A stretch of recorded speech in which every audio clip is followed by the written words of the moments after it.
and University of Göttingen.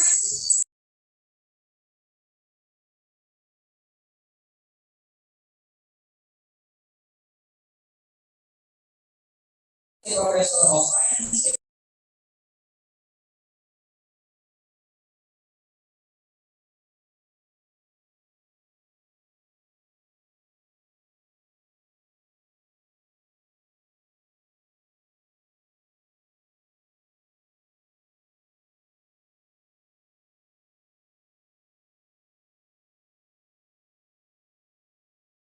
And we are going to welcome you to Bubble One Indonesia for International Conference. Good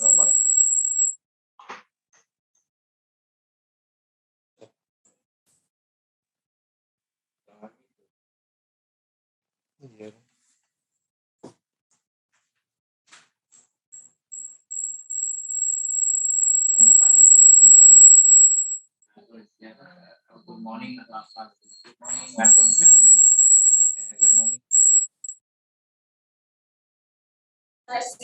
Universitas Sebelas Maret and supported by Bank Jateng and Wuli Motors Indonesia.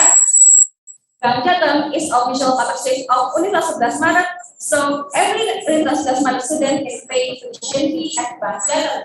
And even you can pay from your mobile with OVO, Shopee Pay.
For all participants, please stand up.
Assalamualaikum warahmatullahi wabarakatuh.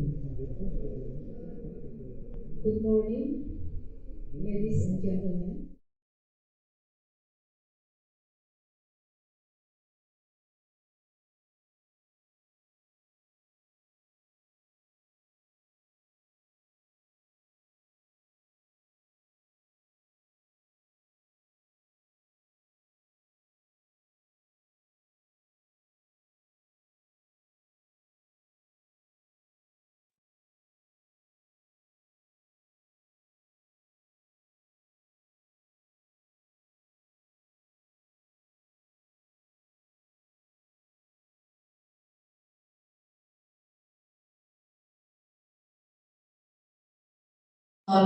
Schmitz.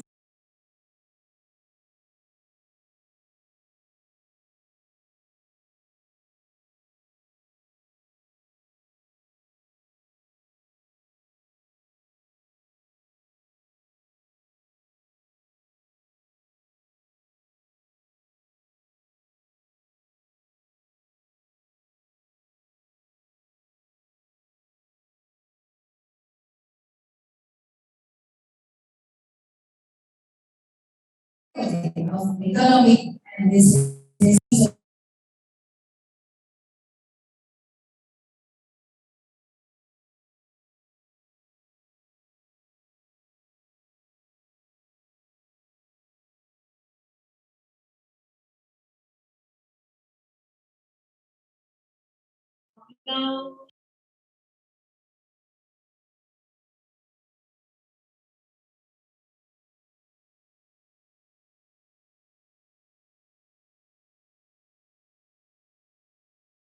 ICDNR.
And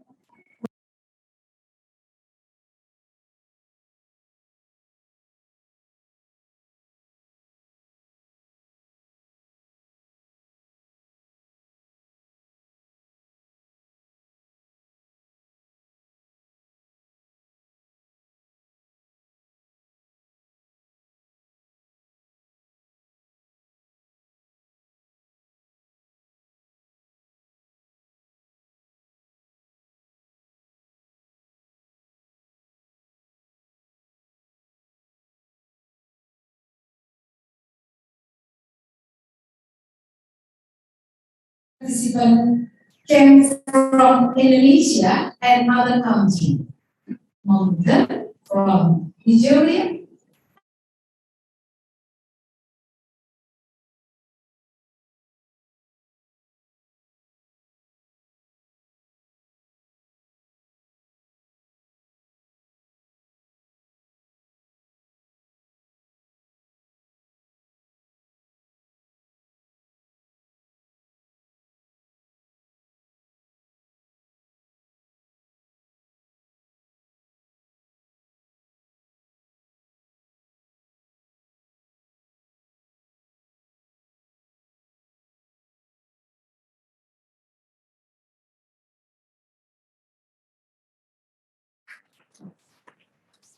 okay, thank you for your attention and participation.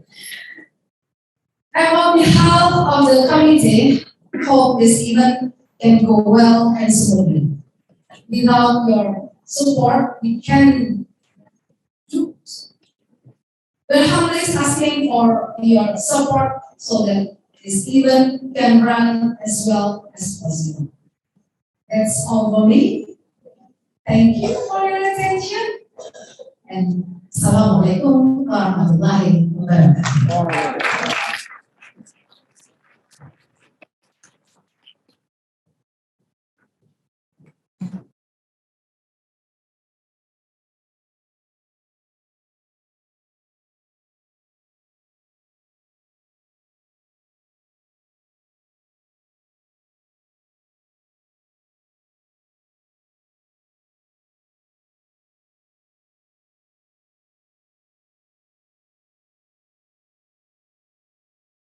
Ladies and gentlemen, International Conference for Democracy and National Resilience 2022 will be opened by our remarks speaker. Please welcome the Rector of Universitas, Professor Dr. Trinugroho, Bachelor of Law, Master of Humanities.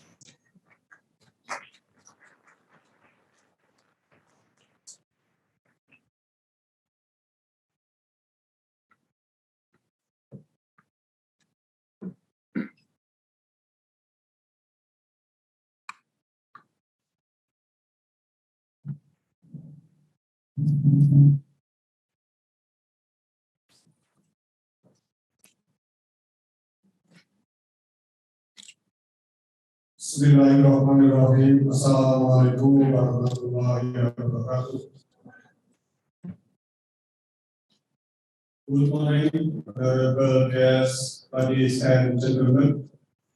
At this precious moment, let me express our gratitude to Ethical God, which has granted us with blessing and grace that we could gather today to attend the International Conference for Democracy and National Resilience 2020, organized by the Center of Democracy and National Religion Studies as a part of Institute for Research and Community Service of Sebelas Maret University, Surakarta.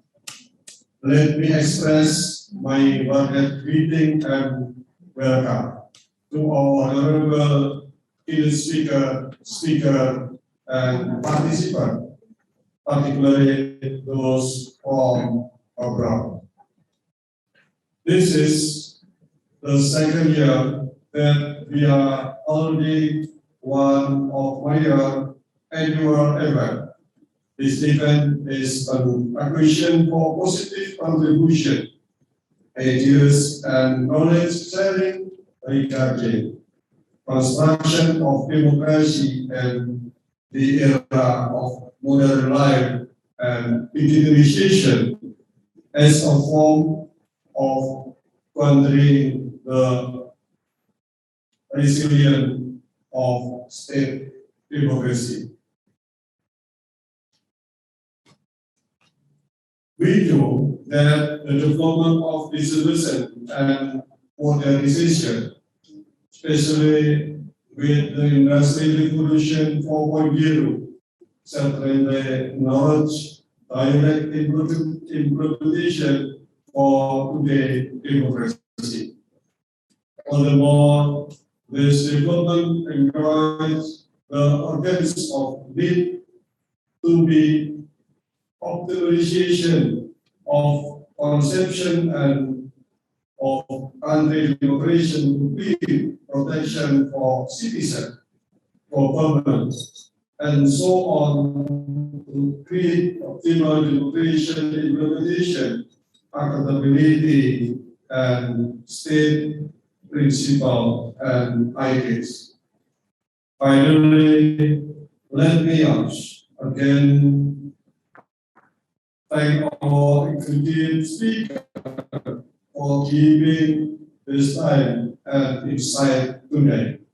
And hopefully this conference can be bring in the new novelties and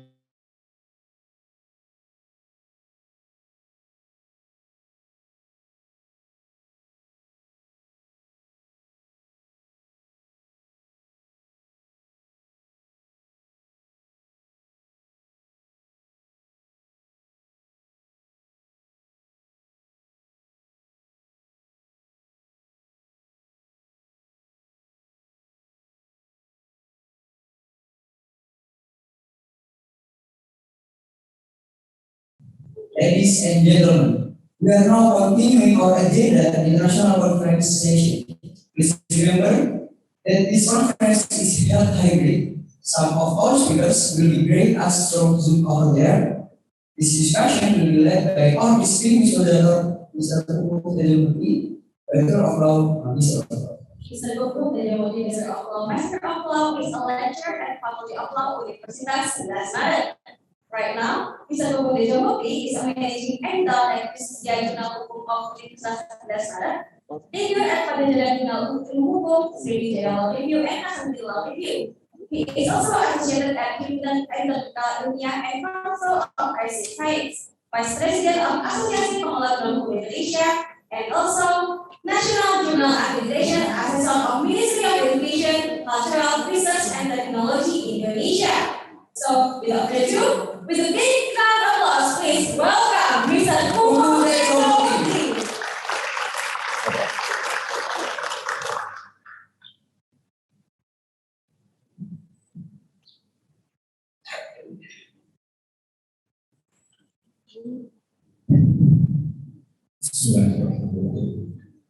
Assalamualaikum warahmatullahi wabarakatuh. Good morning, Your Excellency Professor Dr. Jamal Nikoho as Director of Universitas Sebelas Maret, Surakarta. Your Honorable the Vice Rector, Professor Ahmad Yunus. Your Excellency Professor Dr. Schmitz as the speakers today, and Professor Dr. Pujiyono and Professor Dr. Irwan Trinugroho. I would like to greet Dr. Habiburahman. Inshallah, he will be keynote speaker today, and inshallah he will be joining platform with Zoom platform. Okay, thank you very much for your coming today. Welcome to the main sessions of ICDNR 2022. I am Pujiyono, inshallah I am going to be moderator today. And on behalf of the organizers, I will thank. Okay, on behalf of the organizers, I would like to thank and I would like to extend a warm welcome to all speakers and all participants for taking part of this conference. And this conference is annual conference held by Pusat Studi Demokrasi dan Ketahanan Nasional. As you know, Dr. Sony Mulfirdaus as the Chief of Pujiyono UNS. And this conference take the topic, the constructions of democracy in the modern life era and the digitalization in the state democracy. As you know, the National Commission on Human Rights has found that the digital space has become increasingly dominant in the past 2 years. As the COVID-19 pandemic has really more on digital technology. I remember human rights body recorded that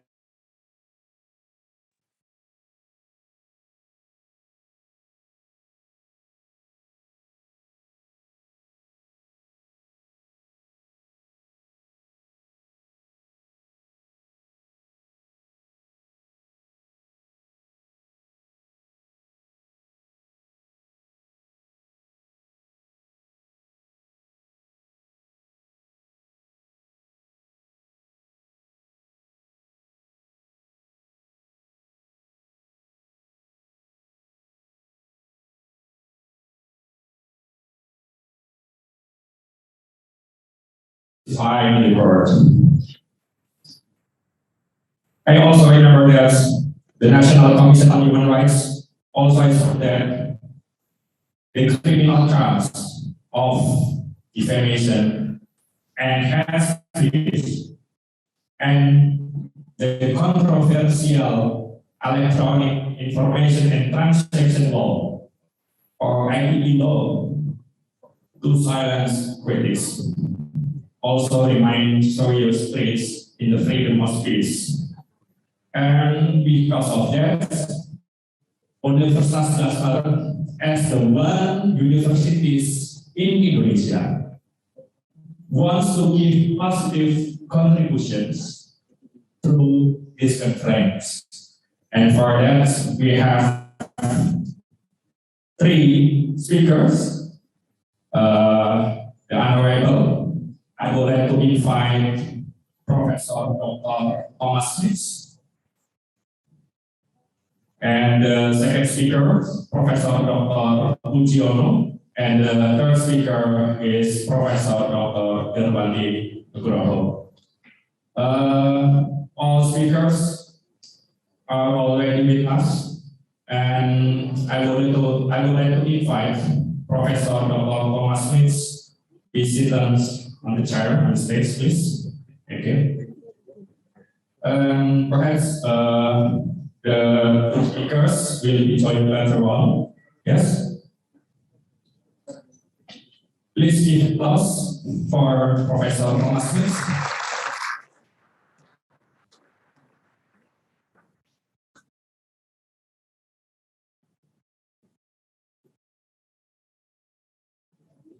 And all audience, I would like to inform that our presentation still the next is approximately 2 hours. I suppose that 8 speakers has 20 minutes to present his work or his paper.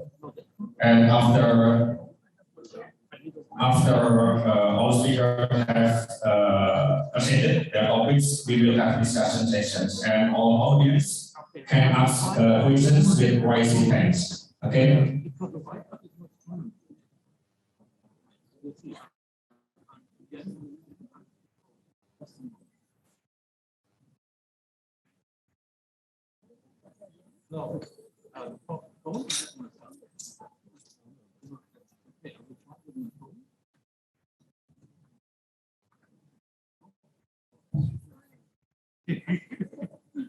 Okay. Right.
Okay, I would like to apologize, Professor Thomas Schmitz, our committee informed that the first speaker is Dr. Habiburahman as the speakers, as the keynote speaker on this conference. Dr. Habiburahman will be joining us with platform Zoom platform. Yeah. Dr. Habiburahman is the member of House of Representatives of the Republic of Indonesia from Gerindra political party. And he is also the member of Commission 3, Law and Legislation, Human Rights and Security Affairs, on the House of Representatives of the Republic of Indonesia. Assalamualaikum warahmatullahi wabarakatuh. Dr. Habiburahman, are you there?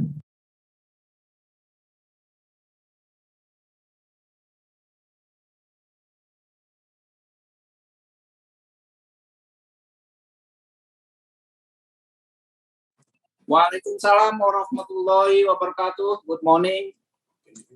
Can you hear me? Hello? Can you hear me?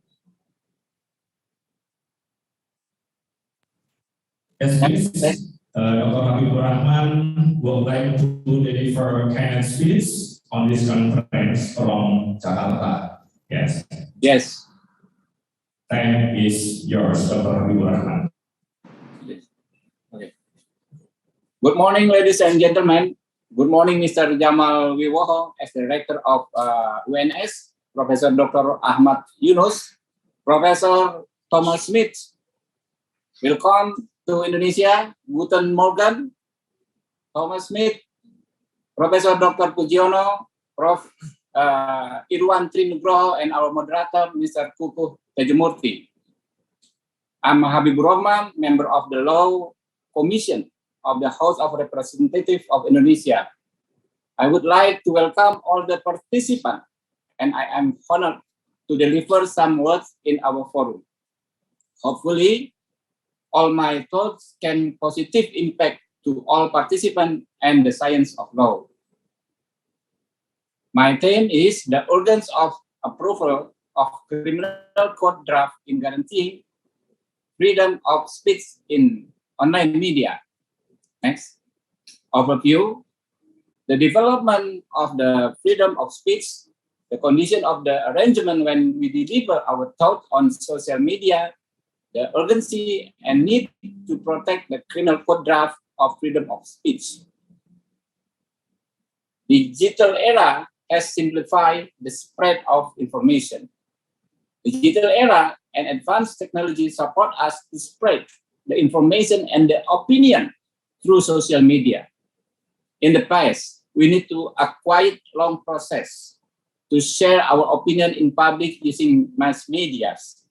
But today, in a few seconds, we can deliver any information using the installed social media on our mobile that we always carry in our pocket 24/7.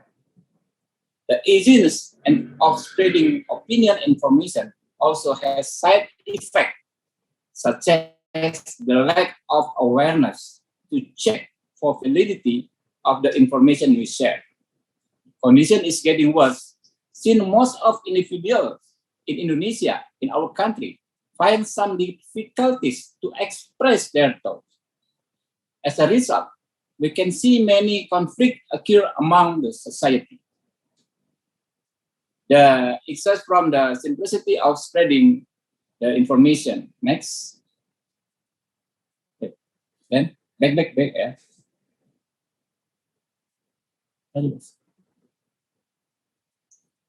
Many people have to face legal consequences for spreading their thoughts spontaneously through mass media.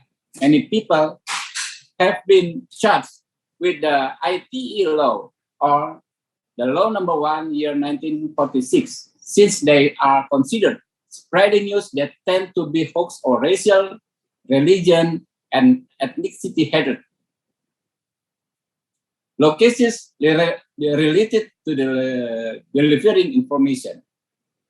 The ACTA is the organization of lawyers, so that in 2018, there were approximately 243 cases in some cities in Indonesia related to spreading hoax and racial hatred. There were some cases that attract public to the implementation of information dissemination provision, which consider hoax and racial hatred. For example, Asma Dewi case, a housewife who need to stay behind bars for complaining about importing animal innards which never been consumed in other countries, but the government of Indonesia imported and gave it to the people. Ahmad Dhani, a musician who also had to stay behind bars just because he tweeted about people who support a man who has insulted the religion deserve to be speared in the face. Buniani, a journalist who went to prison for posting a statement video from the former governor of Jakarta, also known as etc. There are so many cases. The laxity of ITE law and the criminal code, existing criminal code of Indonesia. The current ITE law and criminal code of Indonesia are considered weak in order to manage the prohibition of spreading the information that leads to hoax and racial hatred. The provision elements editorial that seems too flexible, like a rubber article. The impact of criminal monistic doctrine in the criminal code procedures has made the above provision become multi-interpretation and probably abuse the political repression tool. The recent criminal code procedure. The recent criminal code procedure in Indonesia has been prevailed for more than 150 years. In Netherlands, this act has been changed or modernized so many times. There are too many colonized provisions, discriminatory and against the principle of democracy in this code. The domination of monistic doctrine, the domination of classic teaching about punishing an action without considering the condition of the subject. Then there were no principle of restorative justice. The arrangement in ITE Act, the law has appeared in order to control the gap in criminal code, such as delivering hoax and any crime action related to electronic information. Most of the instruments of the law manage the prohibition and elements of the electronic media activities. The law has not reached the principle of modern crime. The current law is too punitive. The sentence still lack of subjectivity factors because the principles still rely on the old criminal code.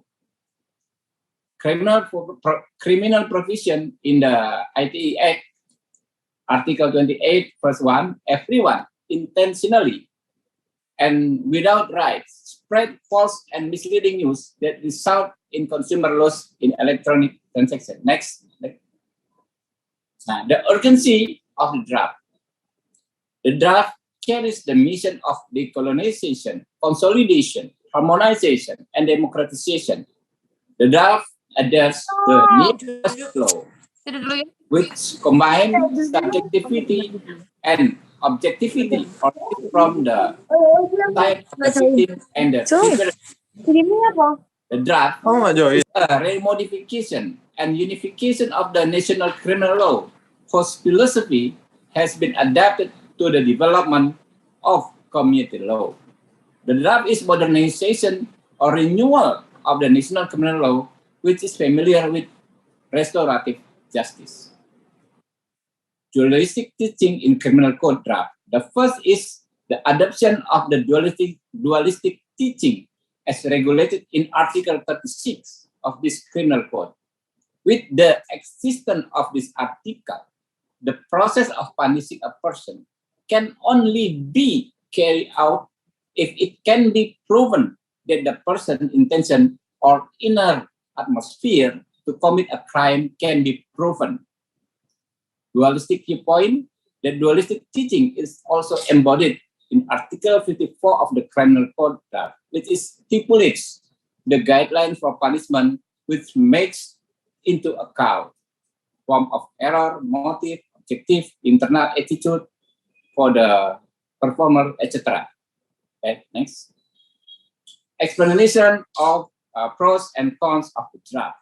However, at this time, the government is considered still lacking in conducting socialization and education to the public regarding the content of the article of the draft. Several articles are considered intersect with freedom of expression, such as attack on the dignity of the vice president or president, insult the public power and state institution, article of blasphemy of religion, and offense against insult. I have talked with the Vice Minister of Law Indonesia, Professor. I told him that we better to delete this few articles. Then we have to face the public denial of the draft as a whole. The public does not fully understand the substance of the article in the draft as a whole. Then, in the old act, someone can be punished if they spread the news without causing a riot. In the new act, it is stated that the perpetrators can be punished only if they create a riot among the society. The draft actually provides protection for the community and emphasize the difference between criticizing and insulting or harassing. The draft affirms the effort of the objective of the ITE law to provide protection for the decent democratic life. The draft still regulates as a complaint offense that requires material evidence, then the effect is disturbing public order. The draft provides protection for everyone to get the right of citizens to defend themselves as regulated in the press law. Next. Material offense in article of spreading hoax.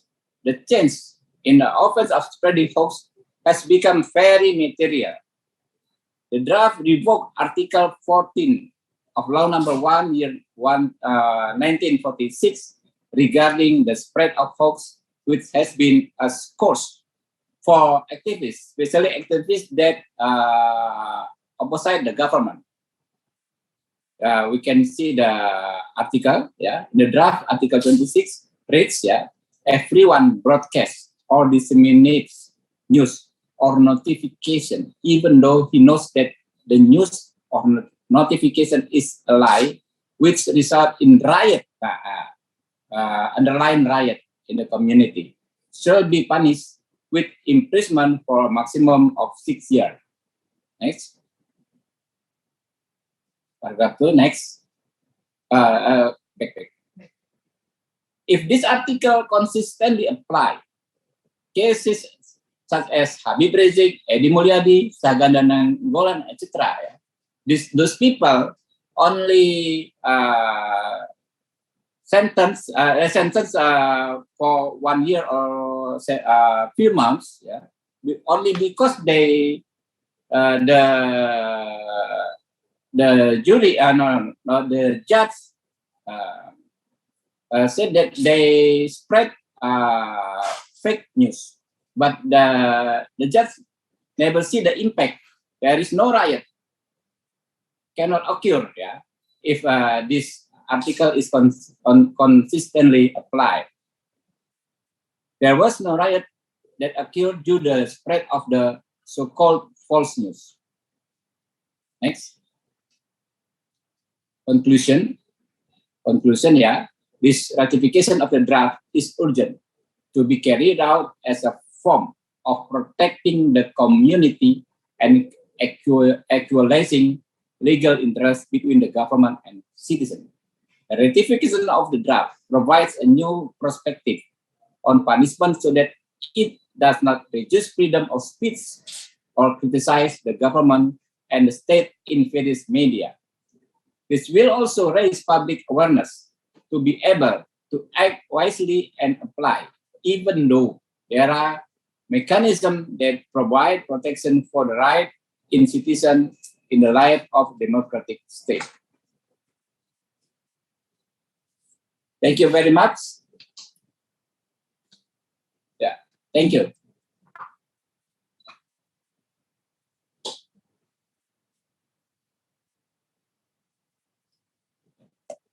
There is tendencies that the ID law silence release can also remind serious threats in the freedom of speech and the criminal charge of defamation and speech. This is important in our country. And the ratification of the draft, Dr. Habiburahman said ratification of the draft is urgent to be carried out as a form of protecting the community as equalizing legal interests between government and citizens. Thank you very much for joining, Dr. Habiburahman. Yes. And we hope that you are getting well always. And the next session is we have three speakers. The first speaker is Professor Schmitz from Göttingen University, and the second speaker he is Janus Professor in Faculty of Law. He is the most handsome lecturer. Yes, I couldn't agree more.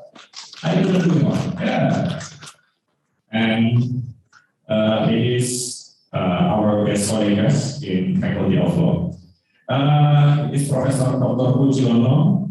He is lecturer of Faculty of Law. His expertise is business law, banking law, contract law, and competition law.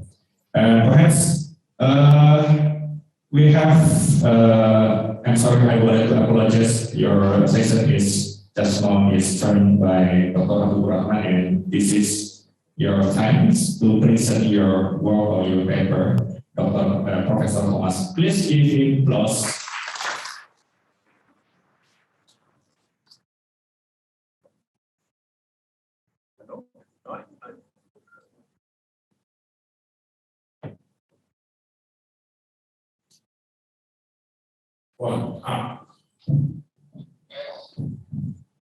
Selamat siang.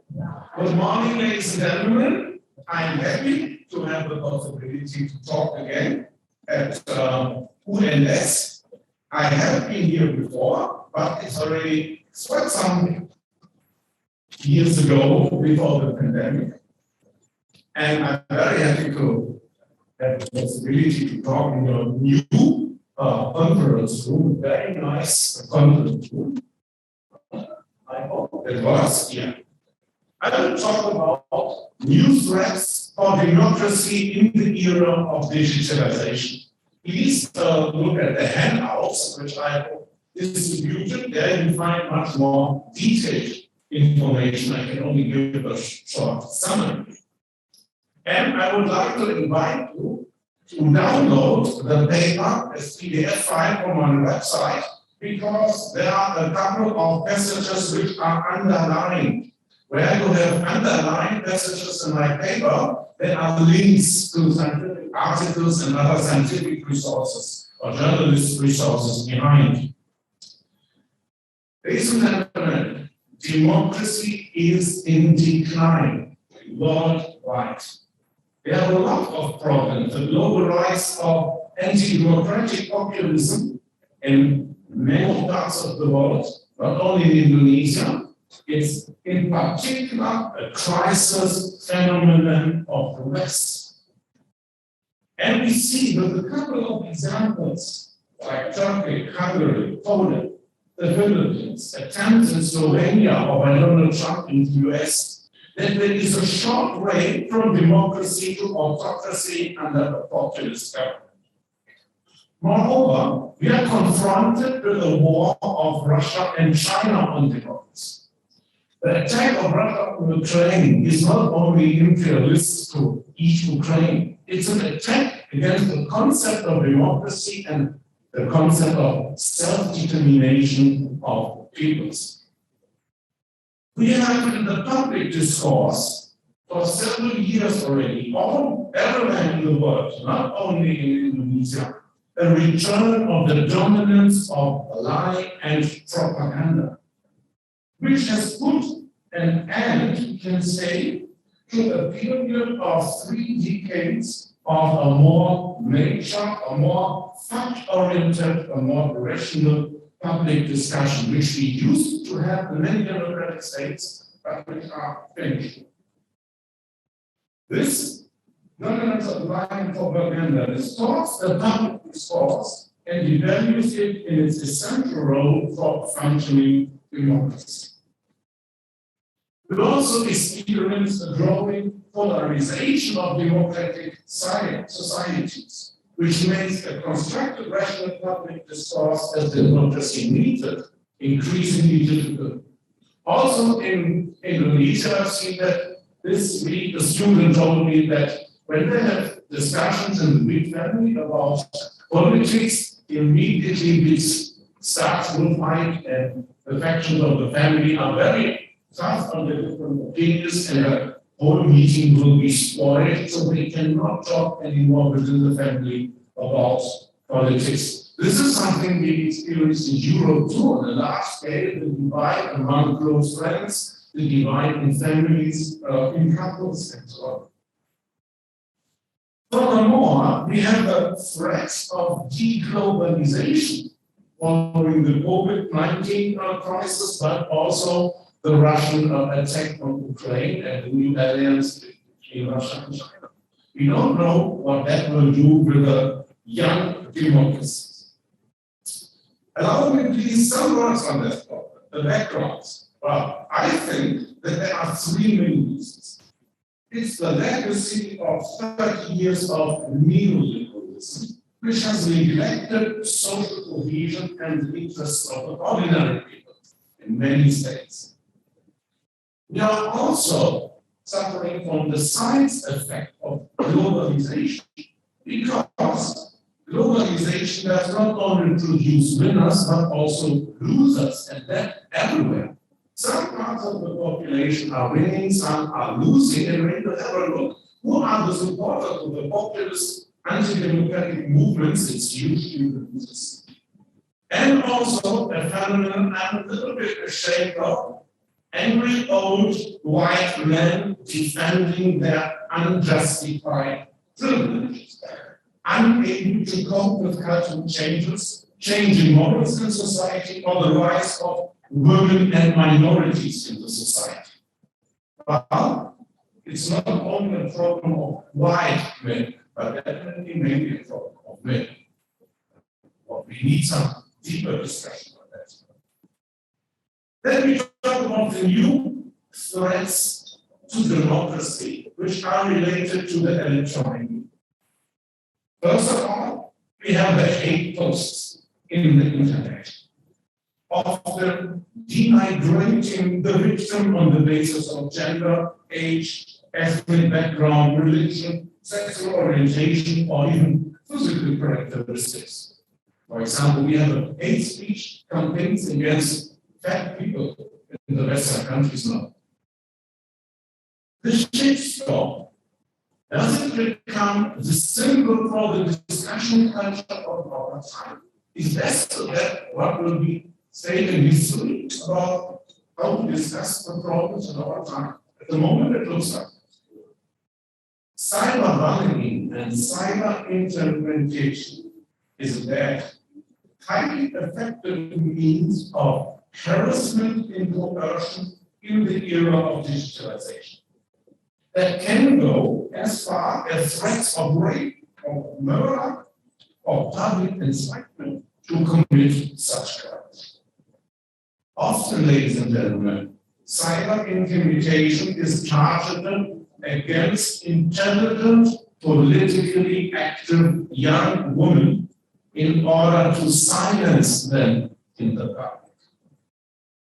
I also would point out that we had some experience at Fakultas UBM, where I'm the lecturer at the moment, death threats against the constitutional society of Fakultas UBM, when they made an online discussion about presidential impeachment. They needed to cancel this online discussion because it turned out to be too dangerous.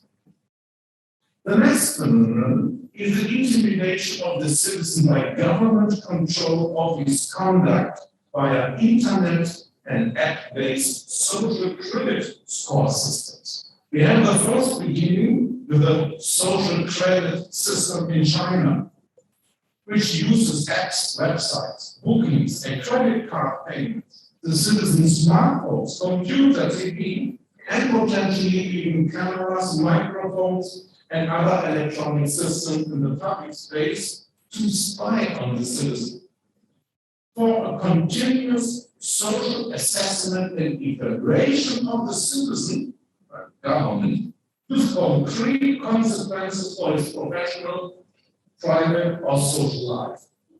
That is an instrument of totalitarian control. George Orwell would not even have been able to dream of that. The next aspect is the attempt of full government control, or even of the nationalization of the internet, to decouple it from the rest of the world so that the government can control totally what is allowed and what is not allowed on the internet. Then we come to the worst problem, the dissemination of fake news and organized disinformation campaigns. This is an old phenomenon, ladies and gentlemen, nothing new. But the general availability and wide reach of the digital media revives it very strongly. Often, the fake news or the disinformation campaigns are not really aimed to convince of the false elimination. No. For example, the Russian Foreign Minister Lavrov, he does not really expect you to believe his lies. The objective is rather to undermine the trust in the truth, so that the citizens think everything in the media is just a lie, and they do not believe anymore the correct information. This turns out to be quite effective. For example, in foreign election interference. Foreign governments interfering in the elections, trying to manipulate that, like Russia support for Donald Trump, the 2016 election in the USA. The next topic I would like to talk about is the manipulation of the public discourse by socialites. These software agents fake personal communication by using the personal comment on Facebook appears to be in reality that of a machine or social efforts, fake broad public resonance or a widely shared opinion in the public, but in reality, it's only that of a small minority in the institution. Furthermore, we have the manipulation of the public discourse by distorted online opinion surveys. Media websites, for example, journal websites, they try to attract their attention by these opinion surveys, which are not representative and create a totally wrong image of public opinion. Well, quite a couple of problems we are facing in our time, and we are facing them everywhere. I would say the worst problems are in the West, in Europe, in North America, but we are facing them in Indonesia. Please allow me now to talk a little bit how we could respond to the new threats to democracy. It's just a short selection of practices and ideas. The first idea is we need to raise awareness of the need to protect the integrity of the democratic process against threats and against manipulation. Democracy is not stable by itself, not even in countries with a long democratic tradition, as we can see now in the USA. They are on the brink to become a dictatorship. It's not clear if democracy will survive in the West. The democratic process is by nature vulnerable to manipulation, by undue pressure, or by dissension. So I would propose to revive the concept of democracy in defense, defensive democracy of Karl Löwenstein. The next proposal would be an institutional guarantee of a free and open but unmanipulated internet. We could have that by special guarantees in the national constitutions and in international treaties. We need to guarantee freedom of the internet as such. The prohibition of attempts to nationalize, to isolate the national segment of the internet from the global discourse. But we also need protection of internet integrity against manipulative techniques and practices, which must be a mission, a constitutional mission of the state. The next proposal is something from a positive experience we made in Germany. I propose to reinterpret or reformulate the clauses on freedom of expression and other communicative freedoms in international human rights treaties and constitutions. Proven false allegations of facts, in particular lies, intentional false allegations of facts, should be a priori excluded from the scope of the protection of these communicative freedoms.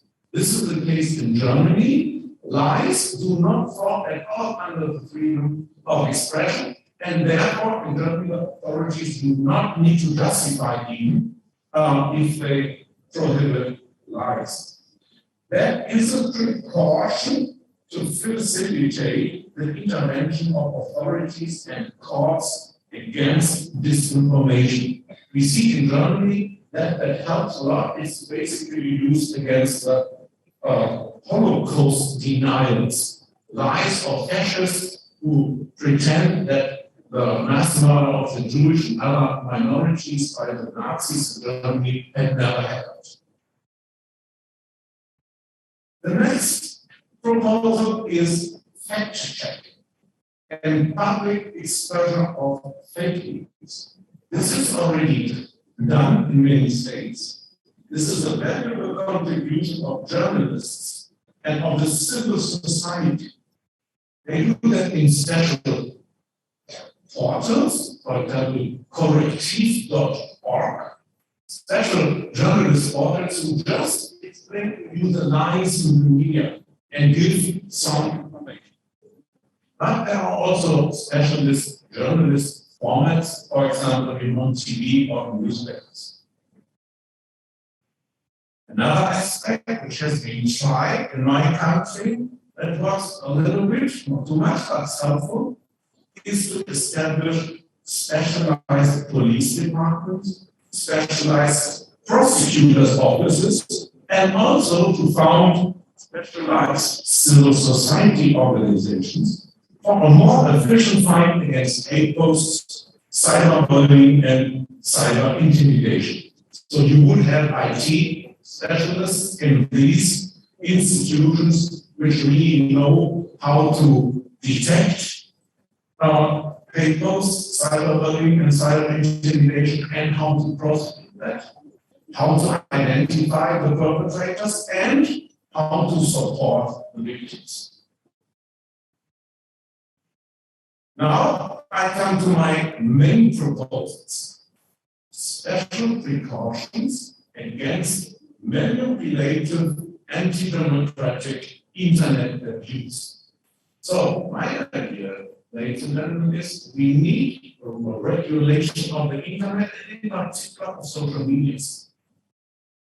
The first aspect would be rules which ensure the identifiability of users of internet platforms and social medias. For example, requiring the deposit of a verified identity with the provider.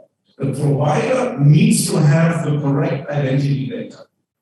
The public authorities should not get access to these data without a judicial approval. We need to protect anonymity in the internet too. But the provider must have the data and must be able, in case of crime, to provide the data of the perpetrator. Also, we should consider to require the use of the mandatory use of real names, clear names in public discussions. If you have to say something in the public discussion, you can use your own name. Is it in a democracy necessary to hide against behind an avatar? Now comes the most important precaution, which I think that should be imperative. Strict liability of social media providers and providers of internet platforms for any encroaching content on their platform. Strict liability means liability under civil law without fault.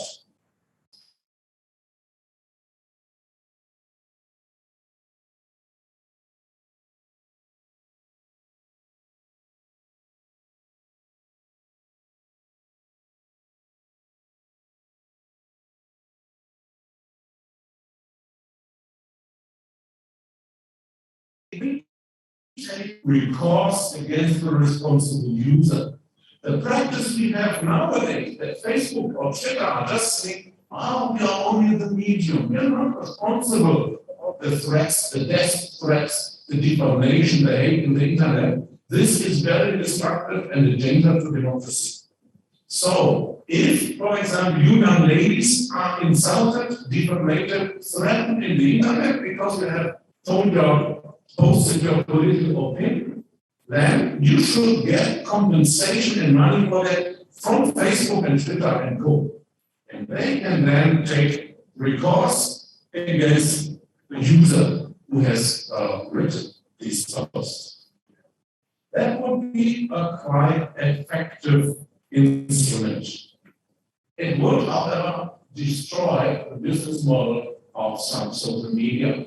So you can be sure that the companies behind will try to fight against that. Another aspect would be legally binding standards for the algorithms in the social media to prevent destabilizing polarization of society. So the algorithms must not always favor the provocative, the hateful, the bad side posts just because this attracts more traffic on their website and then more income by advertisements. But you need to regulate that. That would be a global international treaty or an international organization, otherwise the national law. I also believe for a general functional ban on social bots, at least at their disguised use. There is no reason why we should tolerate deceptive means to fake a public resonance which in reality does not exist, or an interpersonal communication which in reality is that of a machine in the internet. Also, there should be mandatory transparency rules for online opinion surveys. They should inform you about the number and the selection of the participants of the surveys, about the precautions which they have taken against possible manipulation by social bots, so that the reader can have an idea about the real degree of representativeness of these surveys. Another practice which is already implemented in some states are one-stop online complaint offices where the citizen can report violations easily and unbureaucratically. Finally, ladies and gentlemen, we need to enhance the citizen awareness by education and training, not only for the kids in schools, but our experience in the West is that we need in particular a training for the elderly and of less educated parts of the society. The victims of disinformation in the social media or the internet, as we experience in the West, are mainly, sorry to say that, people of my age and older. I don't know why, but it's the parents who read all this nonsense and who believe that the vaccination against COVID is just a dirty trick of Bill Gates to put some chips into your blood and all these conspiracy theories. So I'm happy to say that it seems to be a smaller problem in Indonesia, but it's a big problem in the US and in Germany. We need an immunization training against internet spread conspiracy theories. Finally, I would like to underline that we need international cooperation of democratic states to reconcile the protection of the communicative freedoms, which we must not forget, with the need to protect against the abuse of these communicative freedoms. We need an international treaty on cooperation in the defense of democracy. This treaty must only be open to democratic states which will not try to sabotage. So not to countries like Saudi Arabia or China or Russia who can be member in the Human Rights Council. That's a joke.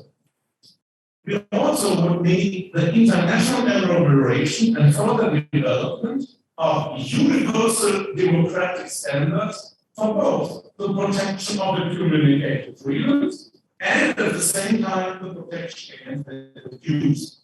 We cannot do that on the national scale. I'm very skeptical about national laws, for example, criminal codes, which try to protect against fake news and so on, if they are not in line with the big, broad international cooperation. The risk of abuse by the government or the governing party is simply too big. These standards need to be further developed continuously. That could be done, for example, in institutionalized forums with report participation of political and legal science and the civil society. Also, we should promote the transcultural international dialogue on the conditions and requirements of democracy. The biggest danger is if we lead this discussion on how to protect democracy on the national level within the state, we are different from other states. This is the way to abuse the need to protect democracy against manipulation for restricting democracy or even abolishing. Last aspect, ladies and gentlemen, last but not least,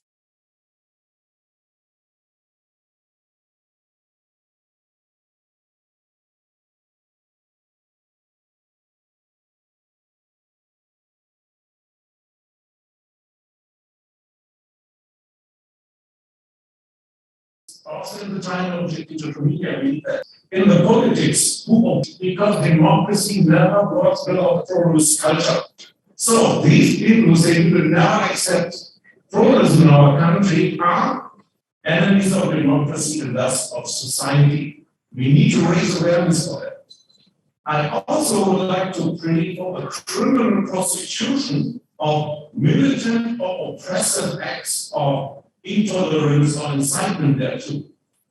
No tolerance for intolerance, not even in the digital media.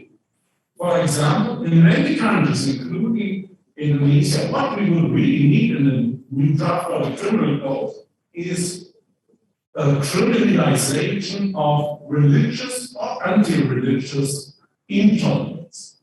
We must defend tolerance and pluralism against the haters, the autocratics in the internet. Otherwise, democracy will not prevail. Thank you very much for your attention. Thank you very much for Professor Sebelas. Thank you very much, Professor Thomas. Ladies and gentlemen, perhaps I would like to explain to you in bahasa, perhaps for the participants from Indonesia. Jadi prinsipnya tadi, mungkin ini bagi siapa yang dari Indonesia, saya ingin sedikit mungkin beresin. Profesor Thomas tadi menjelaskan kira-kira dampak masifnya penggunaan teknologi digital yang secara tidak langsung menjadi ketakutan bagi ancaman demokrasi di Indonesia. Jadi ancaman baru ini antara lain meningkatnya kebencian. Berikutnya juga Profesor Thomas Schmitz menjelaskan bahwa ancaman demokrasi digital ini juga disebabkan oleh pemerintah, kata beliau, melakukan kontrol atas internet. Jadi seperti yang dilakukan oleh China, kata beliau, China dan Rusia, berupa larangan penggunaan media sosial global dan melakukan alternatif berupa penggunaan aplikasi domestik yang mudah dikendalikan. Kemudian Profesor Schmitz juga memberikan satu gagasan, namanya tadi kalau nggak salah mekanisme demokrasi defensif, demokrasi defensif yang ini perlu dilaksanakan, antara lain dari demokrasi defensif ini terutama dimulai dari individu, kata beliau. Kemudian yang ini kita perlu meningkatkan kesadaran akan perlunya melindungi integritas proses demokrasi itu sendiri, dan tentunya selalu melakukan pengecekan fakta dari setiap berita. Kemudian demokrasi defensif itu dari sisi regulasi, Profesor Thomas juga menjelaskan terkait dengan perlunya adanya jaminan institusional dari internet yang bebas, tetapi tidak dimanipulasi, kata beliau. Ini seperti yang disampaikan oleh Dr. Habiburahman tadi, kata beliau, yang dimana KUHP itu sedang disusun dan sedang proses pengesahan. Kemudian terakhir Profesor Thomas juga menjelaskan dari sisi kepolisian, kejaksaan, dan ormas organisasi masyarakat sipil perlu melakukan upaya bersama, baik dari sisi pendidikan, dari sisi pelatihan, berupa peningkatan kesadaran hingga ketersediaan pengaduan satu kata. Kemudian beliau juga menekankan international relationship ya antar negara untuk memberikan perlindungan kebebasan berkomunikasi. Baik, thank you very much, Professor Schmitz, for your speech. And the next speaker is Professor Dr. Pujiyono. Professor Dr. Pujiyono is the lecturer of Faculty of Law. His expertise is banking law, contract law, and business law. Perhaps Professor Pujiyono will talk about the role of national economic law in dealing with global crisis. Okay, Professor Pujiyono, can we do? Okay, on the podium onward. Okay, thank you very much. Please send yours. You have approximately 20 minutes. 20 minutes. Yes.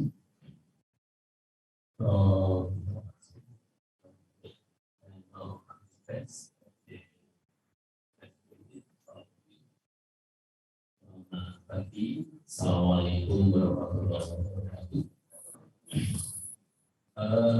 It is Sebelas Maret as we have. I will talk about the role of economic law in dealing with national with global. Why economic law is important, or I mean why economic is important. As you know, we have also have goals. Our goal is happiness. The sign of happiness is mind. Sign of happiness is mind. And the other is sovereignty, and mostly sovereignty, happiness, mind, and within it we have more money. I'm not talking about how happiness can be reached with money, but mostly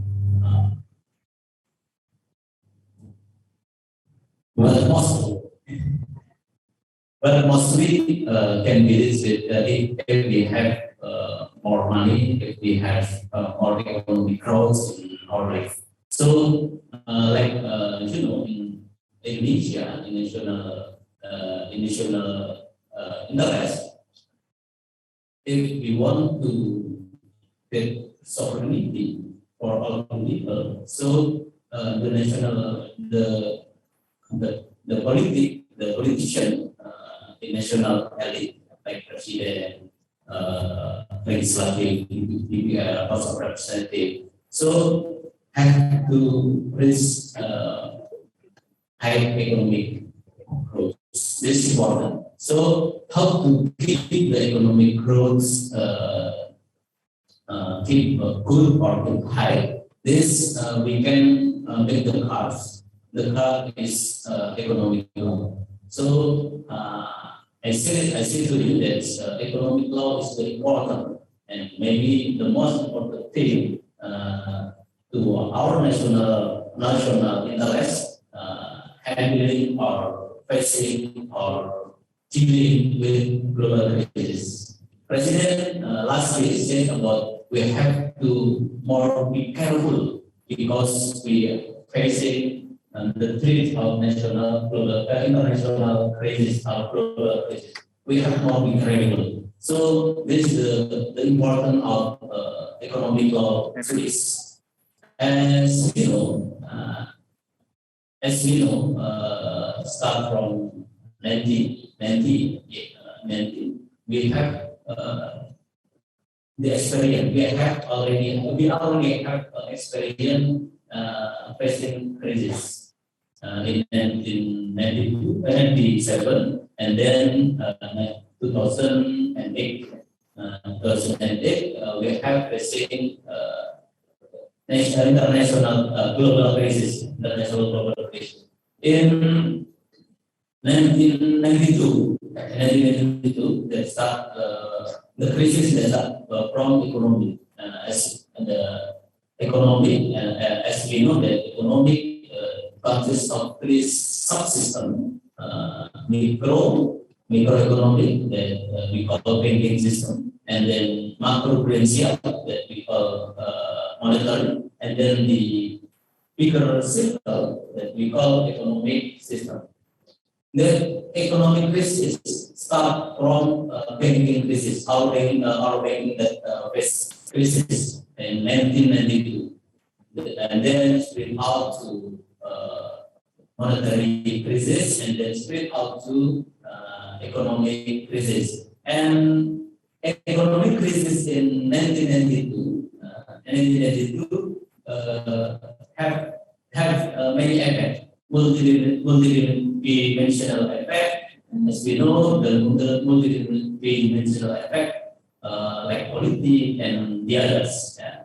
And then in 2008, Indonesia has felt the global financial crisis, as you know that we have faced to save Bank Senturi, Bank Senturi. In this Bank Senturi case, the government have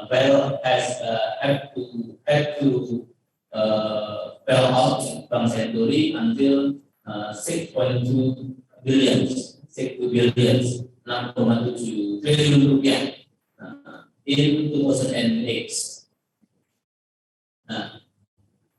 Next slide. Okay. This is the economic crisis in 1998. In 1998, this economic crisis in 1998, I said that had effect to multidimensional effect as political effect, and political effect. Yeah, after the President Soeharto changed to Pak Habibie, the appointment of the new president as new president, Pak Habibie. In the Pak Habibie era, various new policies that led to monetary and fiscal policies. Many regulations that has released in Pak Habibie era. As I know that we got Undang-Undang Number 10 1998 regarding banking, and then Undang-Undang Number 23 1999 regarding central banking, Bank Indonesia, and many regulations that released in between the year 1998 until 2000, the part of 2000, like the law of management, undang-undang kepanikan, and then competition law, undang-undang anti-monopoly, and the other regulation about economic law have been released in the end of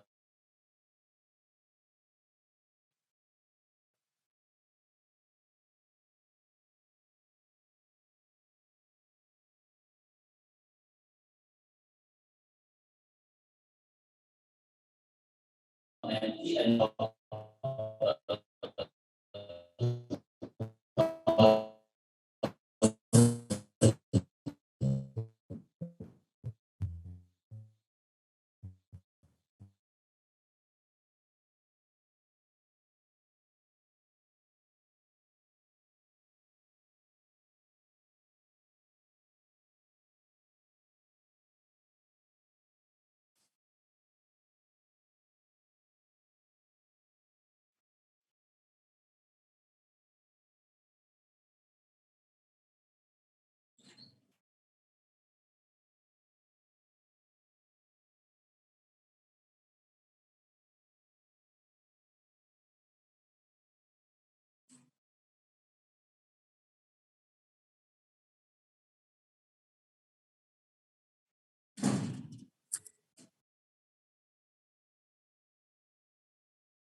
6.7 billion, 9.2 trillion that government released to save current century.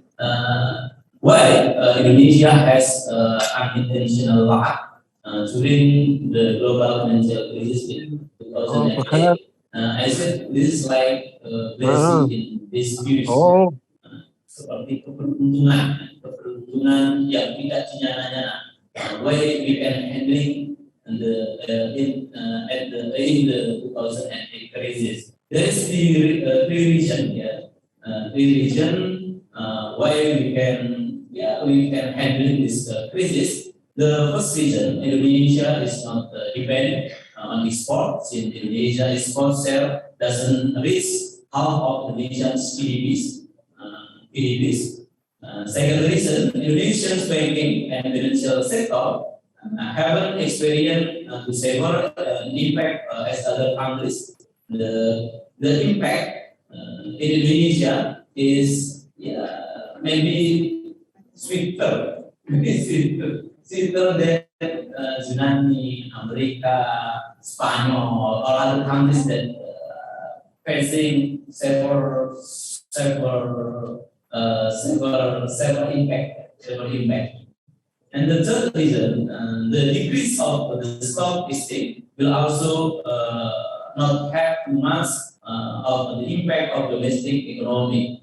So the other reason why we can handle, we have like blessing because we have this many such generation.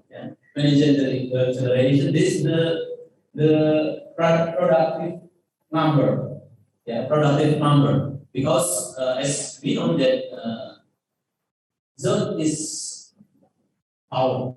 Zone is power. And Indonesia in 2008 have blessing because we have many number of generation. How about the next crisis? COVID-19 pandemic. How about okay, next slide. This is the third crisis, or the first crisis after 2000. We face COVID-19 pandemic crisis and COVID-19 crisis. This is global crisis too. Not just Indonesia that face this crisis, but many all of the world, all of countries in the world face this crisis. Now, in 2020, COVID spreading probably over the world, and Indonesia, after this COVID spreading, we have already released many regulations. Many regulations have been released, like Undang-Undang Number 2, 2020. This is about the financial policies. Focus to handle or to face corona crisis. This is the good policies. These good policies that focusing budget to save our national interest. Then we will focus to small, middle, and macroeconomics. Enterprise. This is the good focus.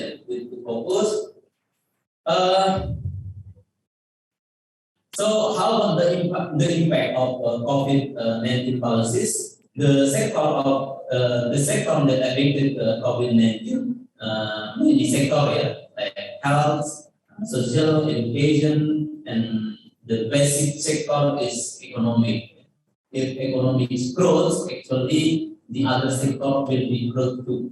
If economic growth, I said again, the other sector will be growth too. So I think the policies of the government is correct, like Undang-Undang Number 2, 2020, and then the other regulation like PSBB, PPKM. Actually, this the device regulation to make not to make restriction for the people,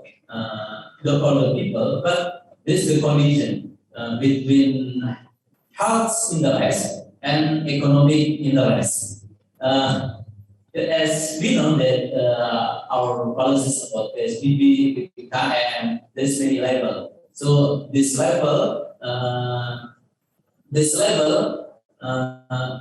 can be said that its level menentukan our economic interest. Like if we this region that PPKM level 4, level 3, level this restricted, but if level 2, level 1, this more flexible for people moving to many places.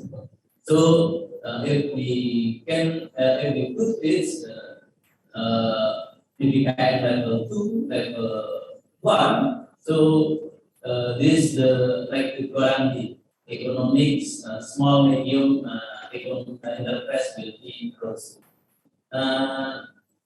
Yeah, we can say that the decision about choosing PPKM is policies political, but this policies we know that these policies until now the correct policies. Okay, next. Right. Okay. This is the condition of how COVID-19 pandemic has affected the economic growth. Okay, next slide. I think you know and we can include it. Okay. How about Indonesian response? Indonesian response to handle the COVID pandemic. To handle the COVID pandemic. As previously I said that the government, pemerintah has released many regulations. The main regulation is law number 2 of 2020 regarding about financial policy to handle this pandemic, and then PP, peraturan pemerintah, government regulation that explain about the many clauses in law number 2, 2020. And the important policies is about PAN.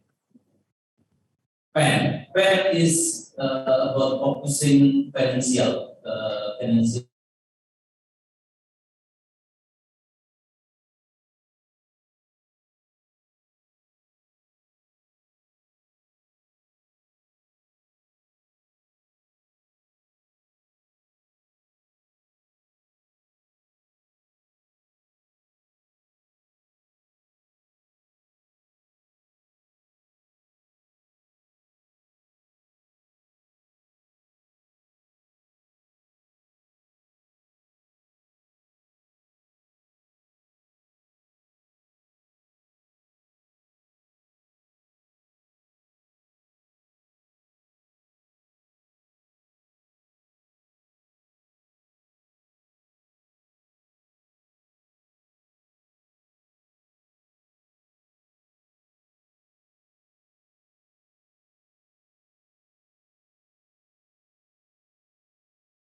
Okay.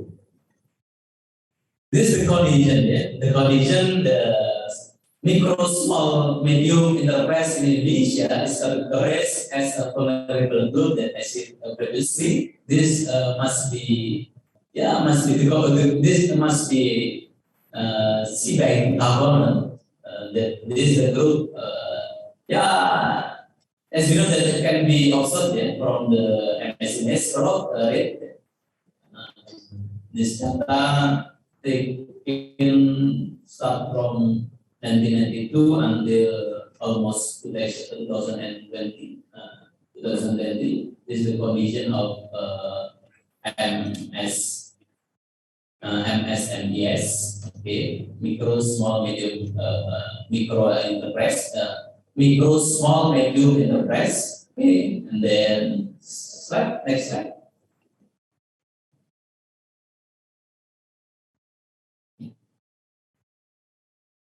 Okay, how about the other strategy? How to focusing to UMKM or micro, small, medium enterprise? Now, actually, we have many regulations that have released by our government, like law number 25, 1992. This is about cooperation. And then law number 20, 98. This is about UMKM, UMKM, usaha mikro kecil menengah, mikro, small, medium enterprise. And then the other regulation is law number 1, 2013. This is about micro-financial institution, undang-undang tentang keuangan mikro, and the last regulation is undang-undang ciptaker or omnibus law, law number 11, 2020. This is about the special issue that set in this regulation, in this law, is about personal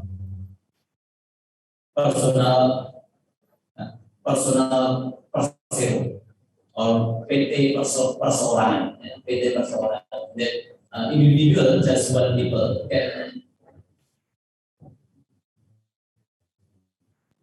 Mohon maaf ini. Ya. Okay.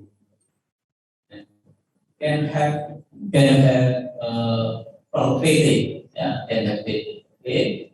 And many PPs, government regulation that is to explain regulation that I previously said. Okay. The last slide. Next. Okay. Conclusion. This is the last slide. I would say to our participants that how should the regulation direction of our regulation? I mean that our regulation must include three aspects. The first aspect, our regulation should I say that should most flexible to handling this criticism. Our regulation is firm, but there is the like reduce that I said reduce give flexibility. Firm is okay, but flexibility should be given. And the second, our regulation should take care to vulnerable group that I said before, that to micro, small, medium enterprise, and then the last, our regulation should give to control the government, because I said before that almost 800 trillion rupiah spent in but we don't is the amount given the proper people or proper group. Now, this the main I said that the regulation should give guarantee that there is control from the people, from the citizen, from the media, that the government run well their policies and run well their work. Okay, thank you very much. Thank you very much for our answer. Thank you very much for your presentation, Professor Dr. Pujiyono. He has topics the role of national economic law in dealing with global crisis. I couldn't agree more with his statement as the micro, small, and medium enterprises to support the economic, the economic. But I suppose that our country also supports micro, small, and medium enterprises with the issue, the job creation law, Professor Pujiyono, to create enterprise, especially micro, small, medium enterprises, to create legal entity enterprises in our country. Okay, thank you very much. Perhaps I would like to greet all participants on left side. On my left side, hello. Are you okay? Perhaps you will be able to take drinks, yeah. If you are sleepy, perhaps. Okay. And I would like to greet participants on the stage. Hello, our students. Yeah. Okay. And the third speaker is he is also young as professor in Faculty of Economic and Business, Professor Irwan. But Professor Irwan will be joining us by Zoom platform. Perhaps our committee, yeah? Okay, have joined. Okay. Hello.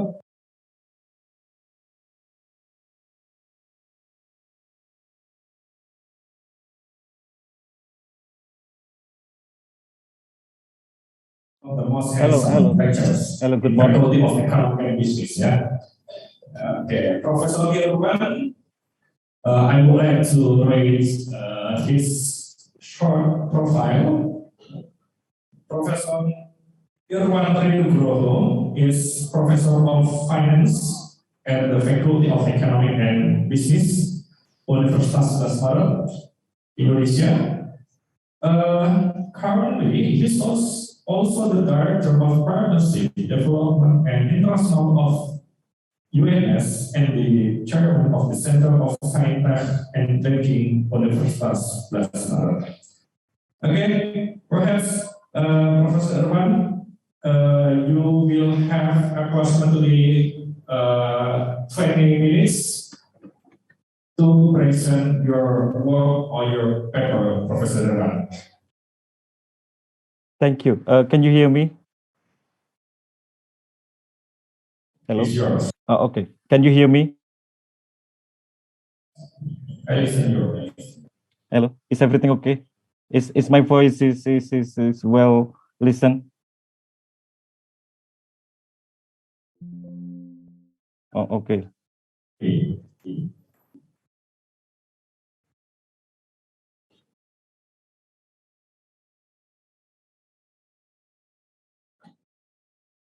So thank you, Excellencies, the Chair of the Institute of Research and Community Development of UNS, and the Chairman of the Center for Democracy and National Resilience, all the committee members of this particular conference, all the keynote speaker, invited speaker, and all participants of this conference. Assalamualaikum warahmatullahi wabarakatuh, and very good morning. So first of all, it is such an honor for me to be given a chance to speak in this particular event organized by the the Center for Democracy and National Resilience of the UNS. In this occasion, I would like to share a first draft of our paper entitled Democracy, Economic Growth and Income Inequality, Evident from Province Level Data. This first draft just completed a few weeks ago, frankly speaking, and we are in the states of getting input from many sources. This paper is written co-authored with some colleague from the Faculty of Economy and Business of UNS. And frankly speaking, I'm not someone from political science or governmental law and so on and so forth. My background is is economics. But this paper, to some extent, that I will discuss today is related to the topic of this particular conference. So before I discuss on my working paper, just to mention that we have published two papers related to the impact of institutional development on several economic output. The first paper was published in the Economics Bulletin in 2015, I think. In this paper, we use province level data in Indonesia, and we find that institutional quality matter is in explaining the disparity in financial development across provinces in Indonesia, meaning that in the province with a poor governance, the level of financial deepening is lower than that of the good governance province. And in this paper, we use two indicators to measure the quality of the institutional development at the province level. First is the bureaucracy index, and then the second one is the government index. And the second paper was just recently published in the Research in International Business and Finance. It was co-authored with some colleague from Malaysia, ITB, UNS, and also from the Harvard University. This paper is a cross-country study, and we find that overall transparency is positively associated with economic growth, but there is no such an evidence for the impact of transparency on income inequality. In this paper, to measure the transparency, we use the word governance indicator at the country level. And let's move to the working paper that I want to share today. So as we know, transparency has been an important issue in government, especially to ensure that accountability is in place, and also to reduce any potential misuse of power. While becoming one of the keys to good governance, the presence of transparency is also closely related to democracy. So a transparent and democratic government allows the public scrutiny on government project and reducing any potential misconduct.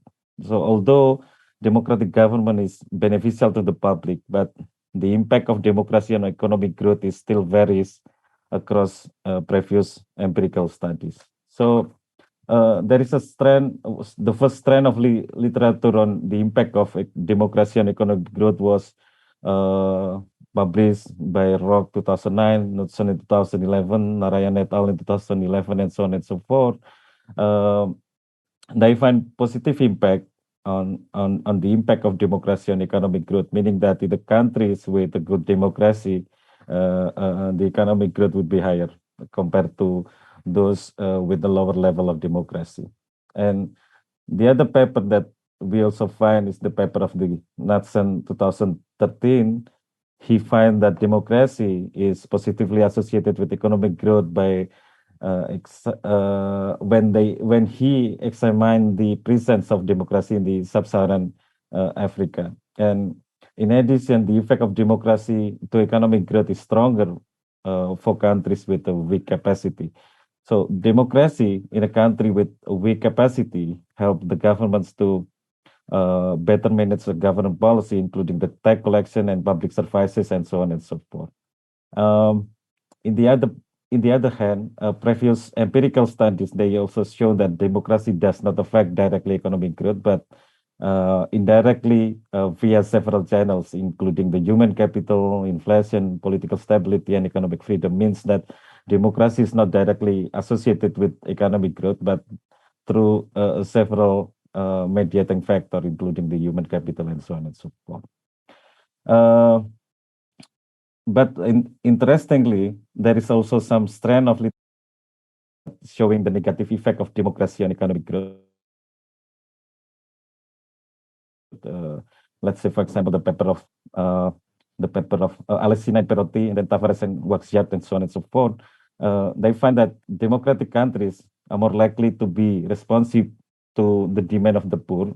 Therefore, the government respond by providing more access to education. Then subsequently, democratic government also shape the income distribution between capital and labor to more favorable for the labor. Means that by facilitating freedom of association, democracy has to provide more voices to labor union in order to promote labor interests. It allows labor wages to increase significantly, but at the cost of the return of the capital.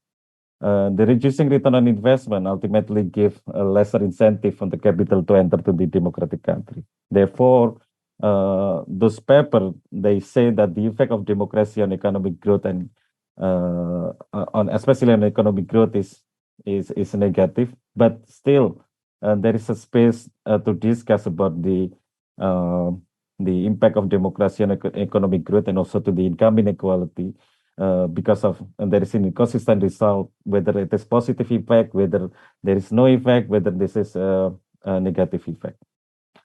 So in this paper, we focus on Indonesia to study the impact of democracy on economic growth and income inequality because of the several reasons. So first, Indonesia offers unique setting with regard to the governance system. So during the Reformation era or post the New Order regime, the governments, they adopt the decentralization policy. So this provide autonomy for local government to some extent, manage a couple of things, including budget and so on and so forth. So it create the different level of democracy across province in Indonesia. And secondly, using the provincial level data, we are able to examine the impact of democracy at the province level. So this impact may be different with central governments because the central government, deeply scrutinized by public compared to the local governments. And the third one, although the index of the democracy in average showing a good level in the country level, but there is a significant disparity or significant gap across province in Indonesia. And we use a combined data set from the Indonesia Statistic Office, Bank Indonesia, the Indonesia Financial Services Authority, and so on. And finally, we end up with 335 province year observation for the period of 2010-2020 to test our hypothesis whether the democracy is good or bad to the economic growth and also to the income inequality. And this is the econometric model that we use. We test that kind of equation by using the panel data estimation, using the fixed effect, and also we check by using the random effect and also the GMM. And this is the statistic descriptive of the variable. So the dependent variable in this paper is the regional economic growth and income inequality. So we use a set of measure of economic growth, including the regional GDP growth, regional GDP per capita. And then for the income inequality, we employ Gini ratio for urban and rural areas to take into account the income inequality variation across provinces. On average, the growth of regional GDP is 4.9%. So, and with regard to the income inequality, on average, the Gini index for urban area is about 0.373, implicating that on average, income inequality is considered to be at low to medium. But the Gini index for rural area is around 0.316, implicating that income inequality is considerably lower in rural areas compared to in the urban area. And we follow some previous studies to employ the Indonesia Democracy Index as a measure of the democracy level in the province. That kind of data we obtained from the Indonesia Statistic Office. So the index consisting of several measures on democracy, including first the presence of the police and military brutality that hinder the freedom of association, regulation and restrict freedom of religion, discrimination, regulation on disabilities, the use of violence related on religion and obstruction of voting rights. And this index on average show reasonable, a good level of democracy, with the lowest one is in Sulawesi Tenggara in 2013, with the highest one is in DKI Jakarta in 2019. And we also employ a set of control variable. So the first one is foreign direct investment to account the foreign capital influx contribution to the local economy. And we expect positive sign in affecting the local economic growth and positive sign in affecting Gini ratio. Although the influx of foreign capital to the province could boost local economy, it is more likely that this capital to be concentrated in industry rather than in SMEs and could affect the income inequality. We also control for human development index to take into account the quality of human resources, and we expect that there is a positive sign to economic growth and negative sign to the Gini ratio.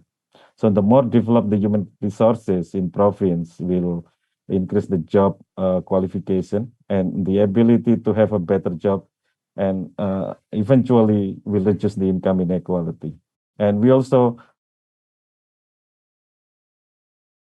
of course, we include the regional size to account the availability of the resources and to facilitate the growth. And we expect that the positive sign on the economic growth and negative sign to Gini ratio. And lastly, we also include the total population, and we expect that there is a positive impact of total population on economic growth and also to the Gini ratio. And when we look at the empirical result, and this is the baseline result, so this indicates that democracy is to some extent detrimental to economic growth, because we show we find that negative impact on the democracy to the economic growth.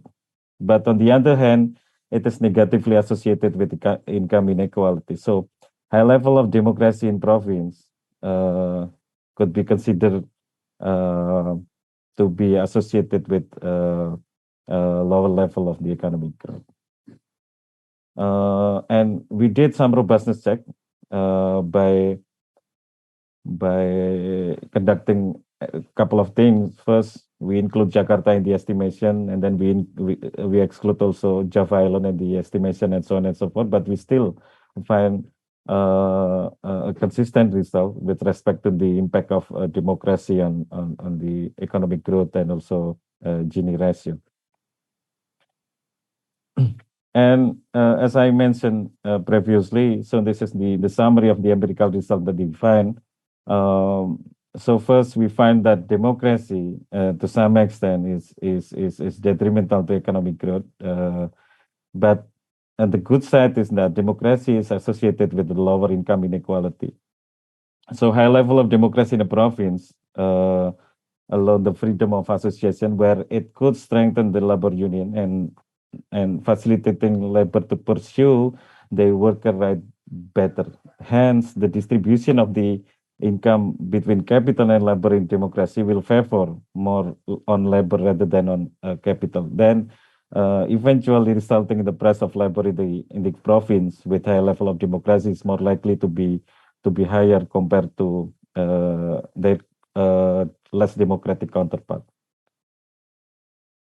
And then with respect to the control variable, we find strong evidence that FDI is positively affect the economic growth and the Gini ratio, implicating that the foreign capital penetration to the local economy could promote the local economic growth, but at the same time widen the gap of income amongst the local citizens. So the possible explanation on that issue is due to the FDI allocation is concentrated in industry, that more on natural resources and industry, So that require more advanced education. Those the job market is limited to local citizen and therefore contribute less to the growth of economy in the hosting province and increase income inequality. So, and then we find consistent result as well with respect to the Human Development Index on economic growth. Well, we do not observe any significant effect of HDI on income inequality. Means that the province with high level of the Human Development Index will be able to provide more labor with better competencies and qualifications compared to province with low level of the Human Development Index. And we also find that the size of region is inconsistent in affecting economic growth, where the result is not, is not so conclusive with respect to the effect of the regional size on the economic growth, also from the income inequality, and we run also several robustness checks, as I mentioned previously. First, by excluding Jakarta from my sample, and then we run again the econometric models. Why we exclude Jakarta? Because Jakarta is the capital city, more advanced compared to other province in Jakarta. And then we also exclude Java Islands, province in the Java Islands, because considered to be more developed compared to the rest of province in Indonesia. And with two robustness tests, we still find that the result is very consistent, and we remain confident that the impact of democracy on economic growth is negative, and also the impact of democracy on income inequality is negative as well. So let's move into the conclusion of this paper. This is, as I mentioned, this is still first draft. So we are still working many things to improve the quality of the paper, the quality of the econometrics model that we build, and so on and so forth. So this is the conclusion. So we pointed out three things. So the first thing is that the transparency, which is measured by the democracy index, is instead detrimental to some extent to the regional growth. But the good things is that democracy is negatively associated with income inequality, means that positively associated with income equality. So democracy could be a tool to reduce the income inequality. And the second ones that we pointed out as well is that the province with a level of democracy is more likely to be responsive to the need of the poor by expanding access to education and promote equality among people there. And the third one is that democracy also fosters the voice of labor interests. In turn, it increases the wages that will lower the return of capital and ultimately lowering the incentive for private investment to enter. So I think that's all. As I mentioned previously, this is still first draft. So we are still working. I think we still need work for 3-4 months before we submitting to journal. So this is still rough. Frankly speaking, this is still rough draft, rough first draft of the paper. So, but still, I can present the first the result of the first draft. So I think that's all. Thank you very much for listening this kind of presentation. Wassalamualaikum warahmatullahi wabarakatuh.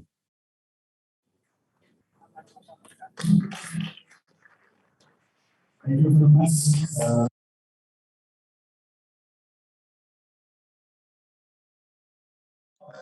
I hope that you still join with us, Professor Irwan. After your presents, we will have discussion sessions, and we have many participants from various backgrounds, from various countries, from perhaps from various countries, from South Africa, perhaps Nigeria, and India, West Africa. Yes, I hope that participants give questions or perhaps statements, yeah, suggestions for me, for us.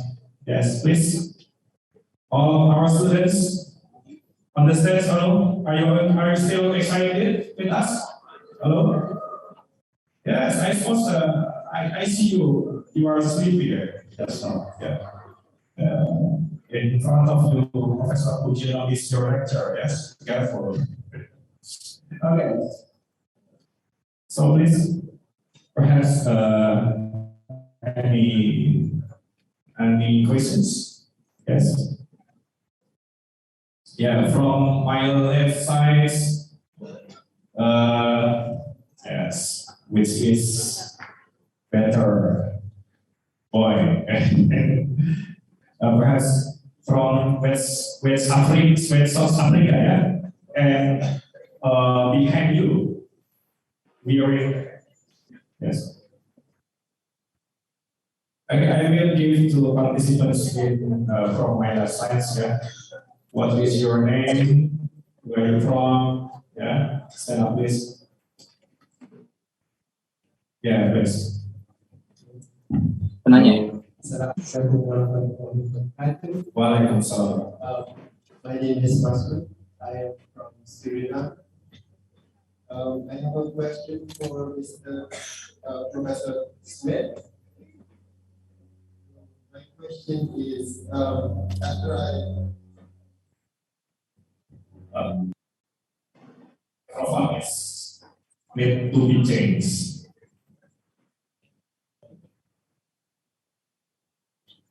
Hello, after yes, after I read the end up in broad lines, I read that the threats are caused by people hiding behind a fake identity or using their power, like the government. And sorry, and brother, perhaps you can once again repeat your question. I don't listen slowly your question. so the threats are caused by people that hide behind an identity or abuse their power, like the government. And the response to this is to restrict them from such activity. My question is, how do we then promote democracy while restricting people of their freedom? Because I think restricting and democracy is two opposing.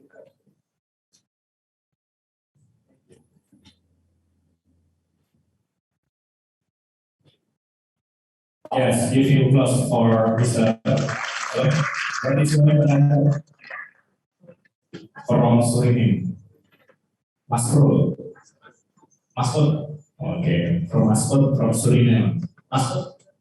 Masrul, yes. He asked about democracy respected the freedom, yeah. Okay. Masrul. Yes, the second participants perhaps. Okay, after you perhaps behind you, I will give you a chance. So my name is Mustafa Abdul Wahab from Nigeria, and I'm going to direct my question to Prof. Schmitz. My question is, according to you, sir, you said in the threats to democracy that is related to the electronic media. My question is, do you think that the youth has more impacts in the decline of democracy in this era of digitalization? Because the youth constitutes more of the percentage of the users of internet nowadays. So do you think that the youth has more impacts in the decline of this democracy using internet? Thank you. Yes, about democracy in the digital space, yeah. Okay, I'm interested to your questions about the privacy data, yeah. Indonesia has just faced about Bjorka, you know, yeah, Bjorka is a pseudonymous hacker.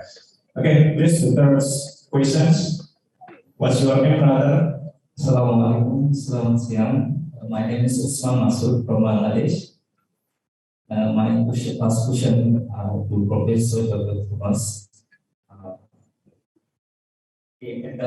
Once upon a time, we saw there was a civilization and colonization, and now invasion by Iraq war, Afghanistan war. Now they're controlling the digital platform by founding democracy.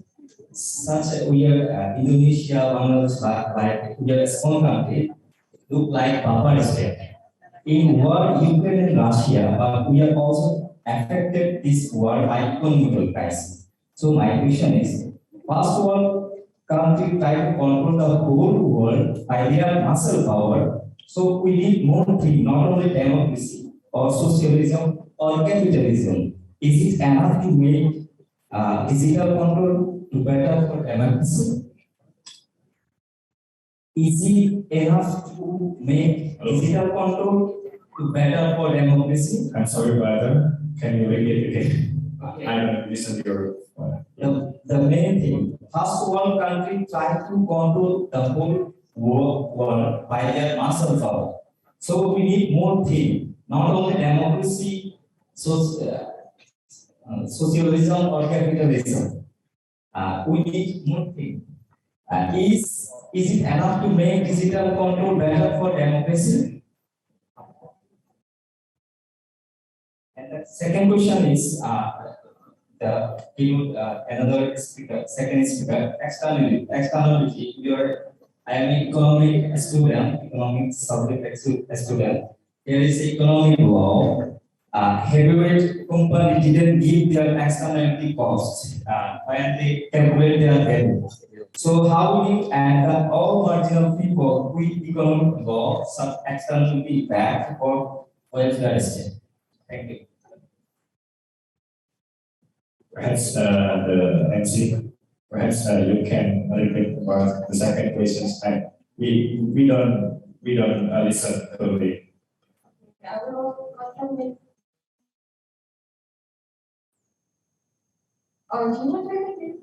Sorry. Yes, the second question is from Professor Pujiyono. Yeah. In economics term, there is a positive and negative externality. Okay, my question is, heavyweight company who are controlling their country at all, once upon a time.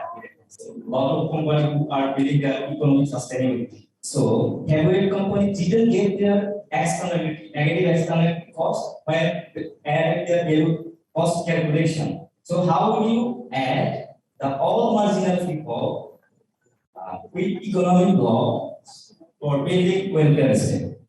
That's my question.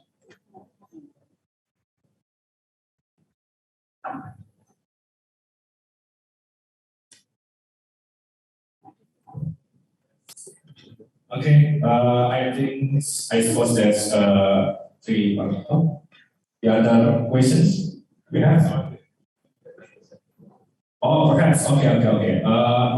Professor Schmitz and Professor Pujiyono will answer three participants. Yeah, and perhaps the second round, I will have the discussion sections, and perhaps I see that two participants raising their hand here.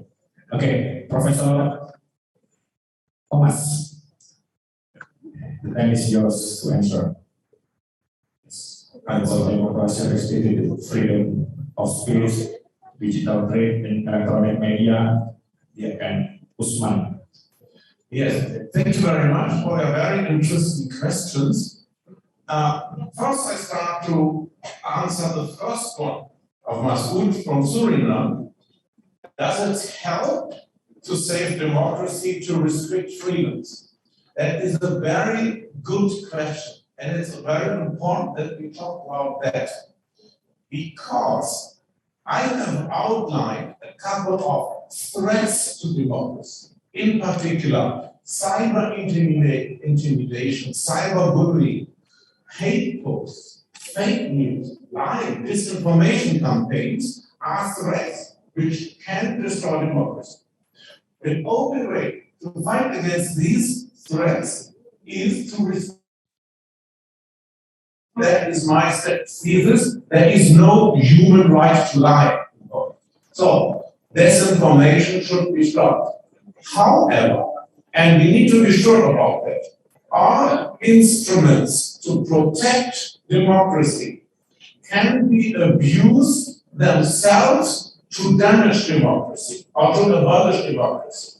That is the high risk. We know that from the concept of defensive democracy already. All instruments which you use to save democracy can also be just a pretext. In reality, you want to undermine it. Lots of authoritarian regimes are doing that. For that reason, I have proposed this number 7 on page 3, which says we must have an international cooperation in the defense of democracy. And this cooperation shall ensure on a broad international scale that the instruments to save democracy are not abused. So we need to reconcile the freedom, the communicative freedoms, freedom of expression, and so on, with the protection against their abuse. And the best way is to have a broad international discourse. If you lead that discussion on the national level, you will have the international interest groups which will dominate, or the government authoritarian regimes. So I think to try to save democracy isolated on the national scale is not possible. That is my answer to that question. The second, well, is there a higher impact of the internet and the digital media threatening democracy? I don't think that the internet or the digital media are a higher threat to democracy than that what we have seen in history. But we have a clear pattern in human history. Whenever new kinds of media arrived, the prevailing structures were not able to cope with that, and the new media were abused to fight against the political system. We had that already in the 16th and 17th century when the book printing arrived in Europe. The Westphalian War, the big religious war, was also caused by the agitation by the book printing, which did not exist before, and the dissemination of lots of incitement, hate, and so on. We have the same phenomenon with the mass media, radio, and which was used, for example, by the communists or by the Nazis to gain power, and TV. So if we consider now the digital media and the internet media, it's just the same story repeating which they had already before. But we see again that the democratic systems are not able to cope with the new threats. For example, they have been far too tolerant not to regulate Facebooks and Twitter and social media. And now we see that the social media are a weapon to destroy democracy. So that will be a problem. We will come back with new media in the future too. And I think it's just that democracy needs to adapt. However, ladies and gentlemen, we know from history that this is not always the case. For example, German democracy in 1993 simply broke together and the Nazis came to power. So we must be careful. The next question from Master Sama from Bangladesh. Well, these concepts like democracy, is this enough? There have been invasions of other countries by others to implement new concepts. I do not want to defend the Afghan invasion of America. That would be a very complicated topic, and there has been a lot of abuse on all sides. But let me be sure, democracy is not the solution to the problems of mankind. That's not. For me personally, as a lawyer, human rights, separation of powers, and the rule of law, they are even more important than democracy. So we need several things together, but democracy seems to be a tool to more easily find the best solution. there has been lots of philosophers who said, if we have the good dictator may be better. And in the last lecture, we talked about that sometimes a less democratic system can be economically more successful, as you can see with China in the last 20 years. But on the long term, there is always a higher risk of abuse in authoritarian system. In democracy, the risk of abuse is a little bit lower. Sorry, that's all what I can answer to that. More is not possible, I think, from my perspective as a lawyer. Thank you, Prof. Thank you very much, Profesor Schmitz. Pada prinsipnya tadi pimpinan tentang pertanyaan dari Pak Masud dan Bu Mustafa. Instrumen demokrasi itu, I would like to inform saya or Indonesian participants perhaps. Instrumen demokrasi itu kira-kira memang di satu sisi itu dapat memproteksi ya, proteksi dan di satu sisi mengarah pada abuse. Kemudian oleh karenanya diperlukan cooperation, international cooperation, kata Prof. Schmitz, untuk saling menjaga antara negara satu dengan negara yang lain.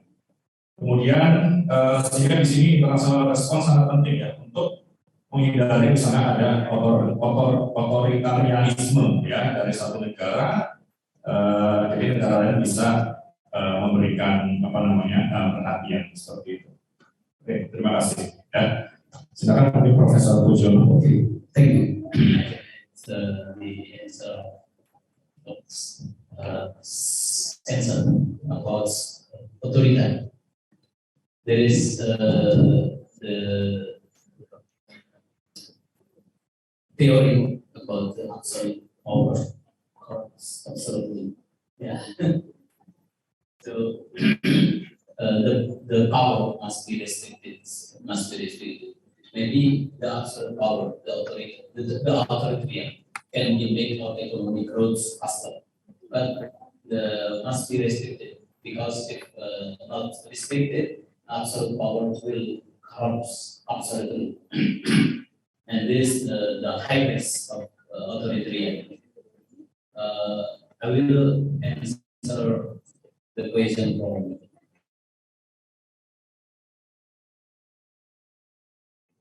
Mr.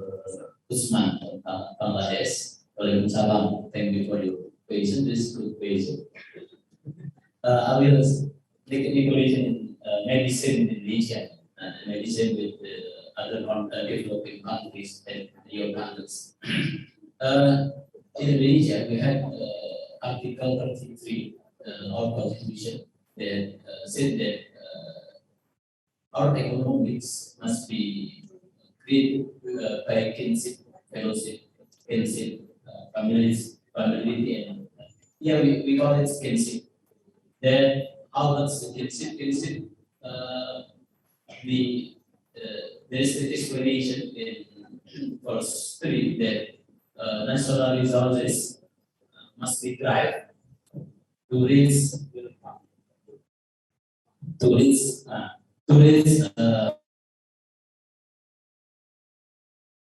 welfare of society, yeah, or welfare of society. The question is, who is the society? Yeah, who is the society? That you say the society is marginal society. Yeah, you said the society is marginal society. I said the society is vulnerable society. That vulnerable society represented by micro, small, medium enterprise, or maybe jobless people, or maybe jobless people. So there is another theory that we call Pareto theory. Yeah? Pareto theory said about 80 to 20 or 20 to 80. 80 people or 80 population, just mastering 20 resources of economy. And the other hand, 20 people, 20% of society mastering 80% of economic resources. This is the condition. So who is the willpower that I said before? The society that should be made willpower. Based on the theory of data, this is the most of the society. The most of society is not 20% of society, but 80% society. Who is the 80% society? 80% society based on the Pareto's theory. Based on the Pareto's theory, 80% society is there that mastering only just 2% of economic results. This is the condition.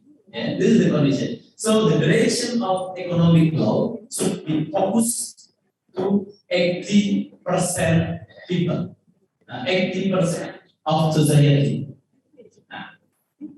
There is a treatment. There is a treatment about the regulation direction. Our regulation, same with your countries, is made by the politician. Yes, okay. President is politician. Anggota DPR, legislative is politician. Like Pak Habib is politician.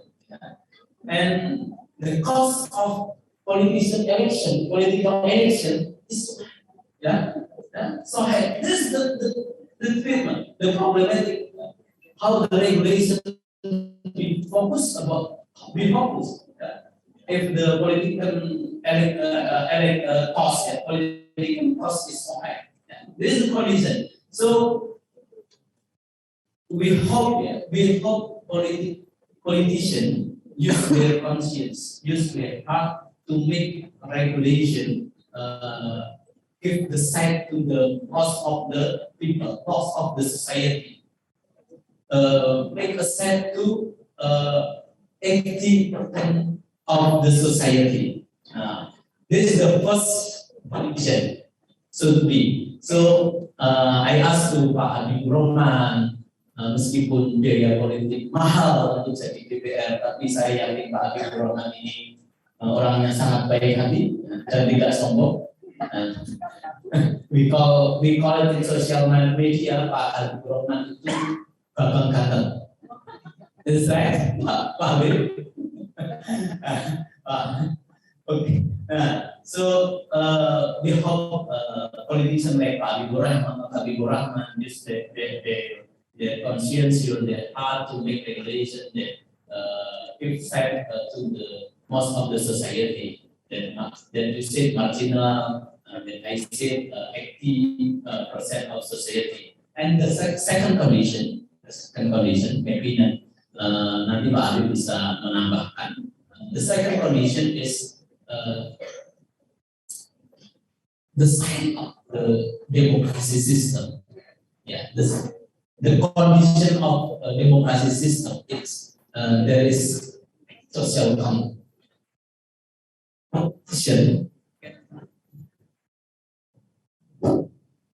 Yeah, cannot do their work alone.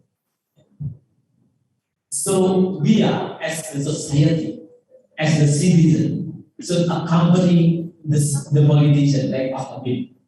How the ways to make our accompanying the politician? The way is we make social control system. Social control system. This is the condition that to make clear that government politicians doing their job rightly. I think this is my answer, Pak Usman, Mr. Usman. Thank you very much.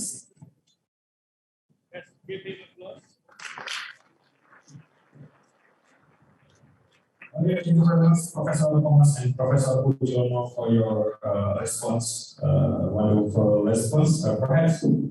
Habiburahman will have additional comments for these questions.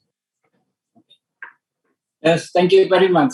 Since I heard the explanation from Mr. Thomas Schmitz, that we know that in international scope, the expression of opinion in digital platform sometimes cause some mess.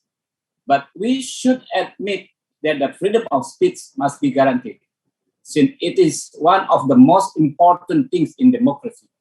In Indonesia, we understand that our government should regulate every matter related to express the opinion.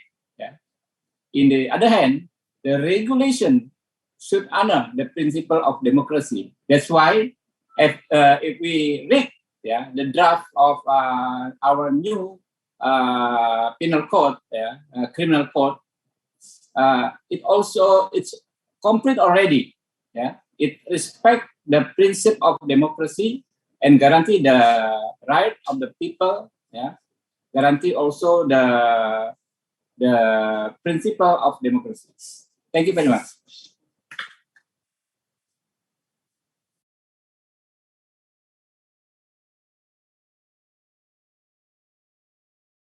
I appreciated that House of Representatives has ratified the privacy data law. I suppose that this is important for us to protect our privacy data in Indonesia. Indonesia has just faced Keynote.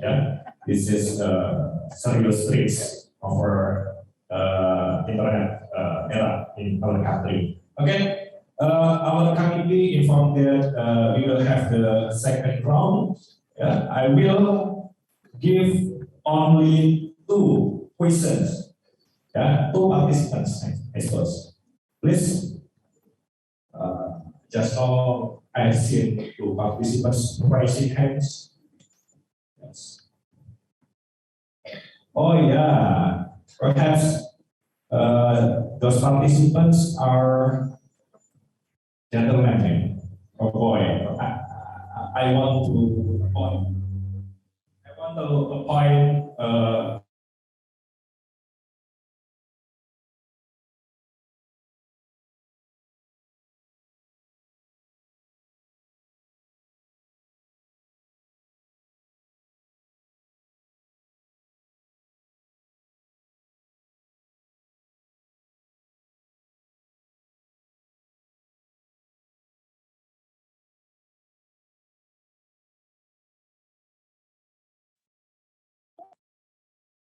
For Mr. Dr. Thomas Schmitz, my question is, what kind of punishment that FBI or local law to give the people or the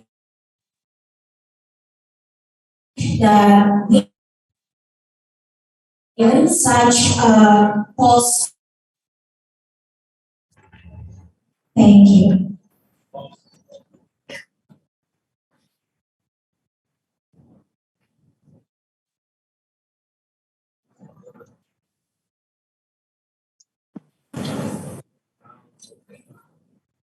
Thank you very much from Indonesia.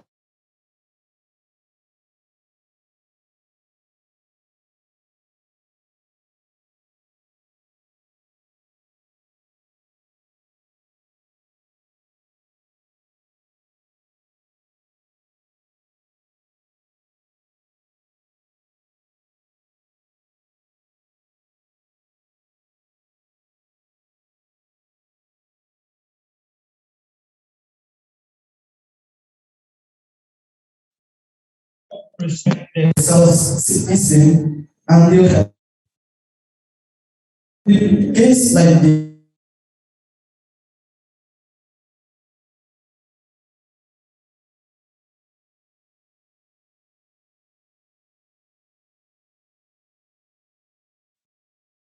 Okay, thank you very much for questions about democracy and cyberbullying.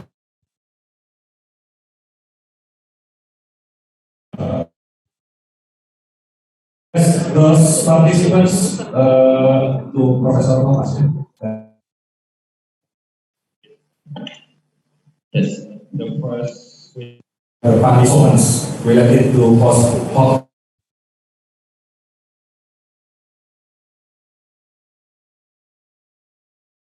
fake news. Ladies and gentlemen, much a big chunk of hundreds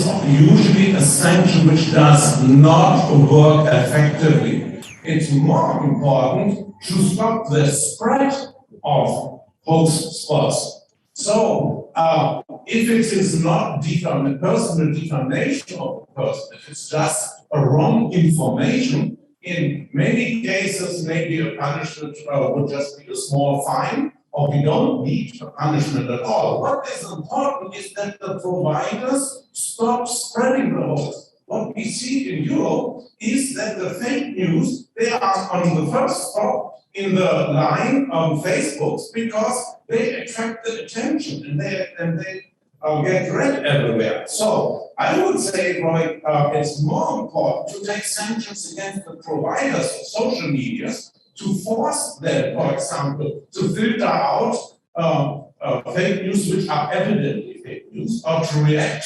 quickly when they get an objection by the user that some information, some post is wrong. The question how that should be punished would be, for me, only a secondary question.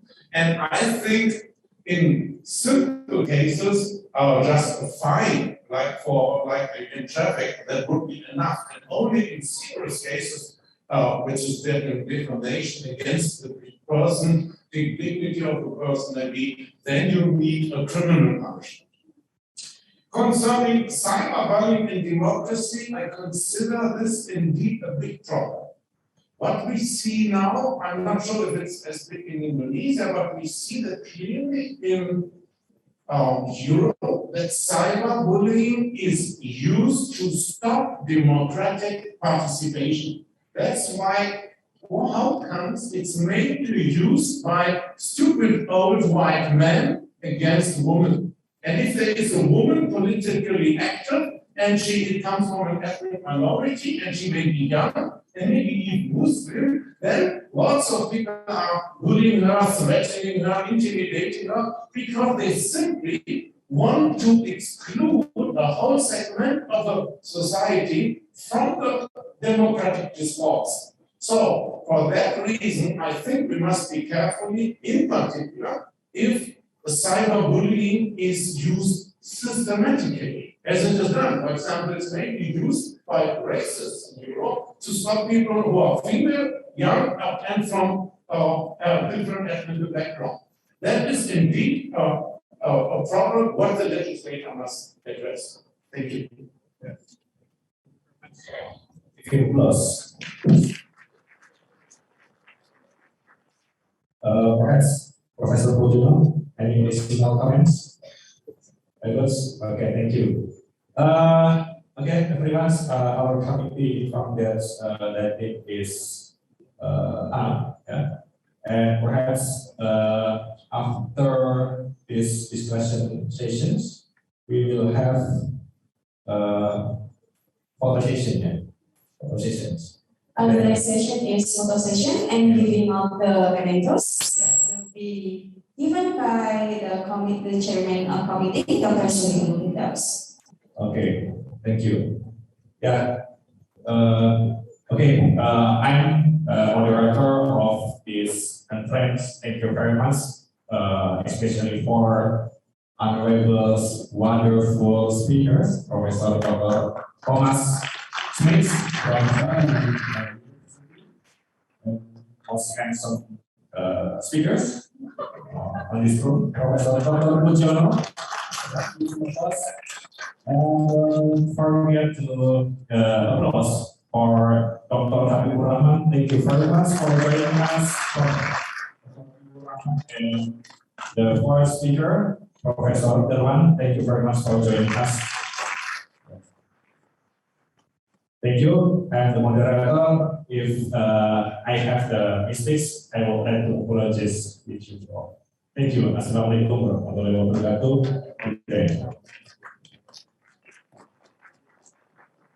Moderator, and please give the biggest applause to the speaker and the moderator today. So, ladies and gentlemen, the next agenda is giving out the mementos. It will be given by the chairman of the committee, Dr. Sebelas, Mr. Irwan, Mr. Applaud. So, this for the committee, the mementos is ready. Okay, and for the moderator and the speaker, please stand up and come forward because we will give the presenters.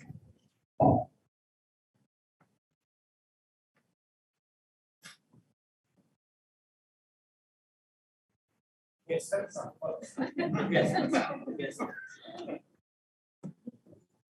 Okay, the first announcement will be given to Professor Dr. Thomas Schmitz. Terima kasih. Ya, terima kasih.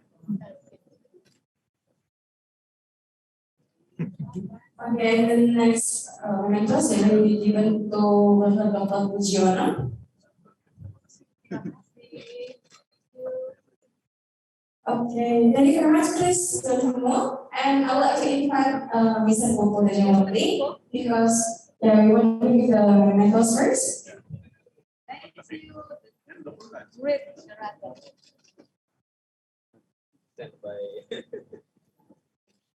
Okay, please remove because we will have a conversation together. For the committee, please go handle to take first because we will have the conversation.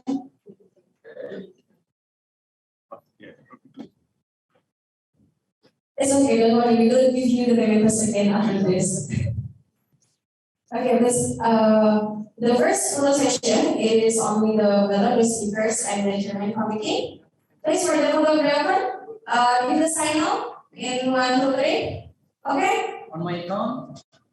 1, 2, 3.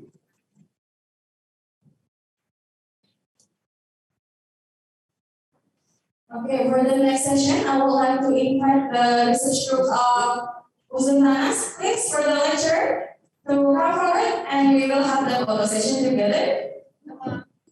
For Mrs. Suti and then Mrs. Anna, Mrs. Gayatri, and any other lecturer here. And I would like to invite the representative of Bangjalan, Mrs. Devi. And then I'd like to invite also Mrs. Grego to come forward and have a picture with us.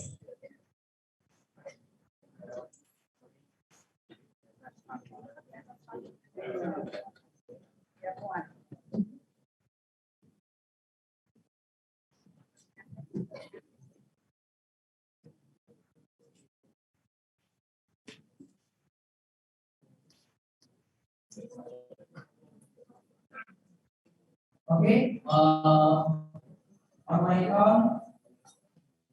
3. 1, 2, 3. Smile or with the thumbs up, the thumbs up. Okay. Please give your the brightest smile. Okay. On my count. 1, 2, 3. Thank you very much. Okay, please move. Right now. Please come down and then look over there because we will take photo from the angle of the stage because we will take selfie with all participants here. So for all the participants, both in the round table and the tribune, please stand up because we will have a photo session together. And don't forget to loosen up your face and give the brightest smile.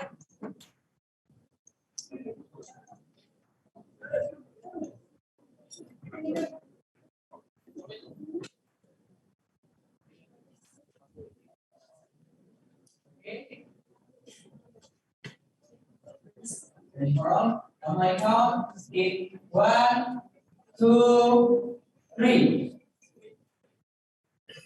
Everybody say ah.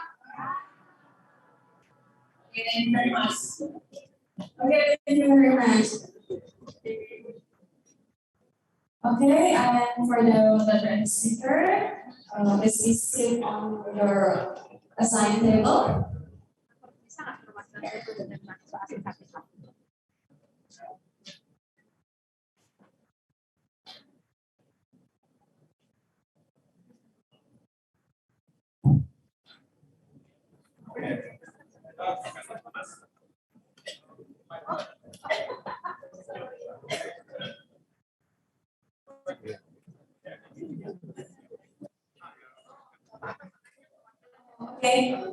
Okay, we will have another conversation. Okay, for the representative of foreign student, please come forward and we will have a photo. Perwakilan dari Afghanistan. Oh, from the Afghanistan, please. Come forward, yeah. And you also, please. Afghanistan. Okay, I'm so sorry. Masuk semua nggak? Okay. Are you ready, guys? My count in 1, 2, 3. Thumbs up. Thumbs up. Okay. In 1, 2, 3. Okay, thank you very much for your sign photo.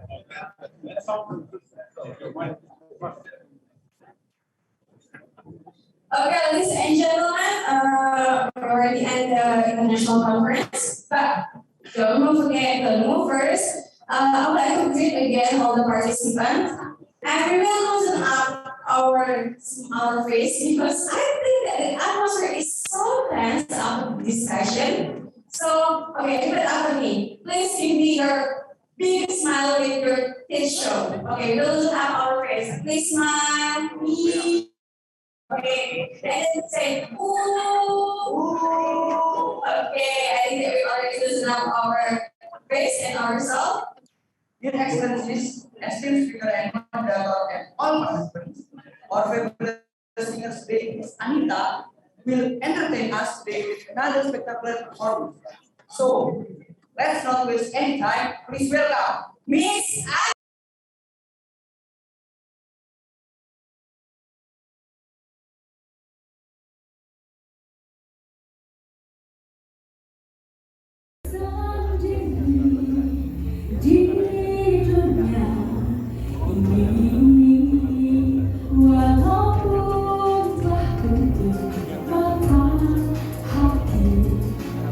Begitu umum telingaku, namun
Please give the biggest round of applause for Miss Anita.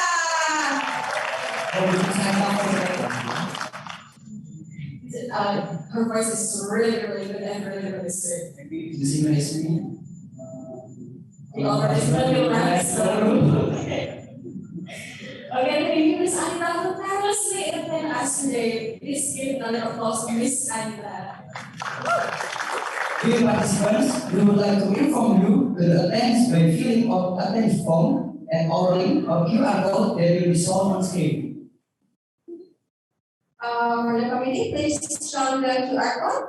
Okay, and please keep in mind that the QR code, the one from the attendance, will be our data to make your certificates. Okay, while we wait for the committee. Dear Excellencies, esteemed speaker and moderator, and also all participants, it is truly our joy that we can stand here and host this event. However, our conference today has come to an end, and we should close and say goodbye to you all.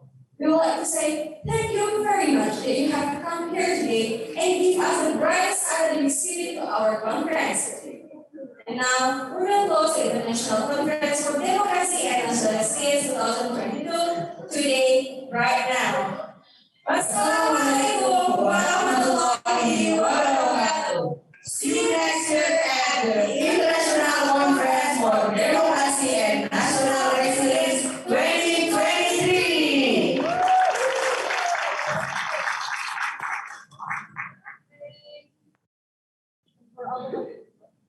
And for all the participants, the lunch today is the buffet style. There's a buffet room behind you all. So if you don't have lunch, please prepare yourself because it is a buffet style. Thank you very much.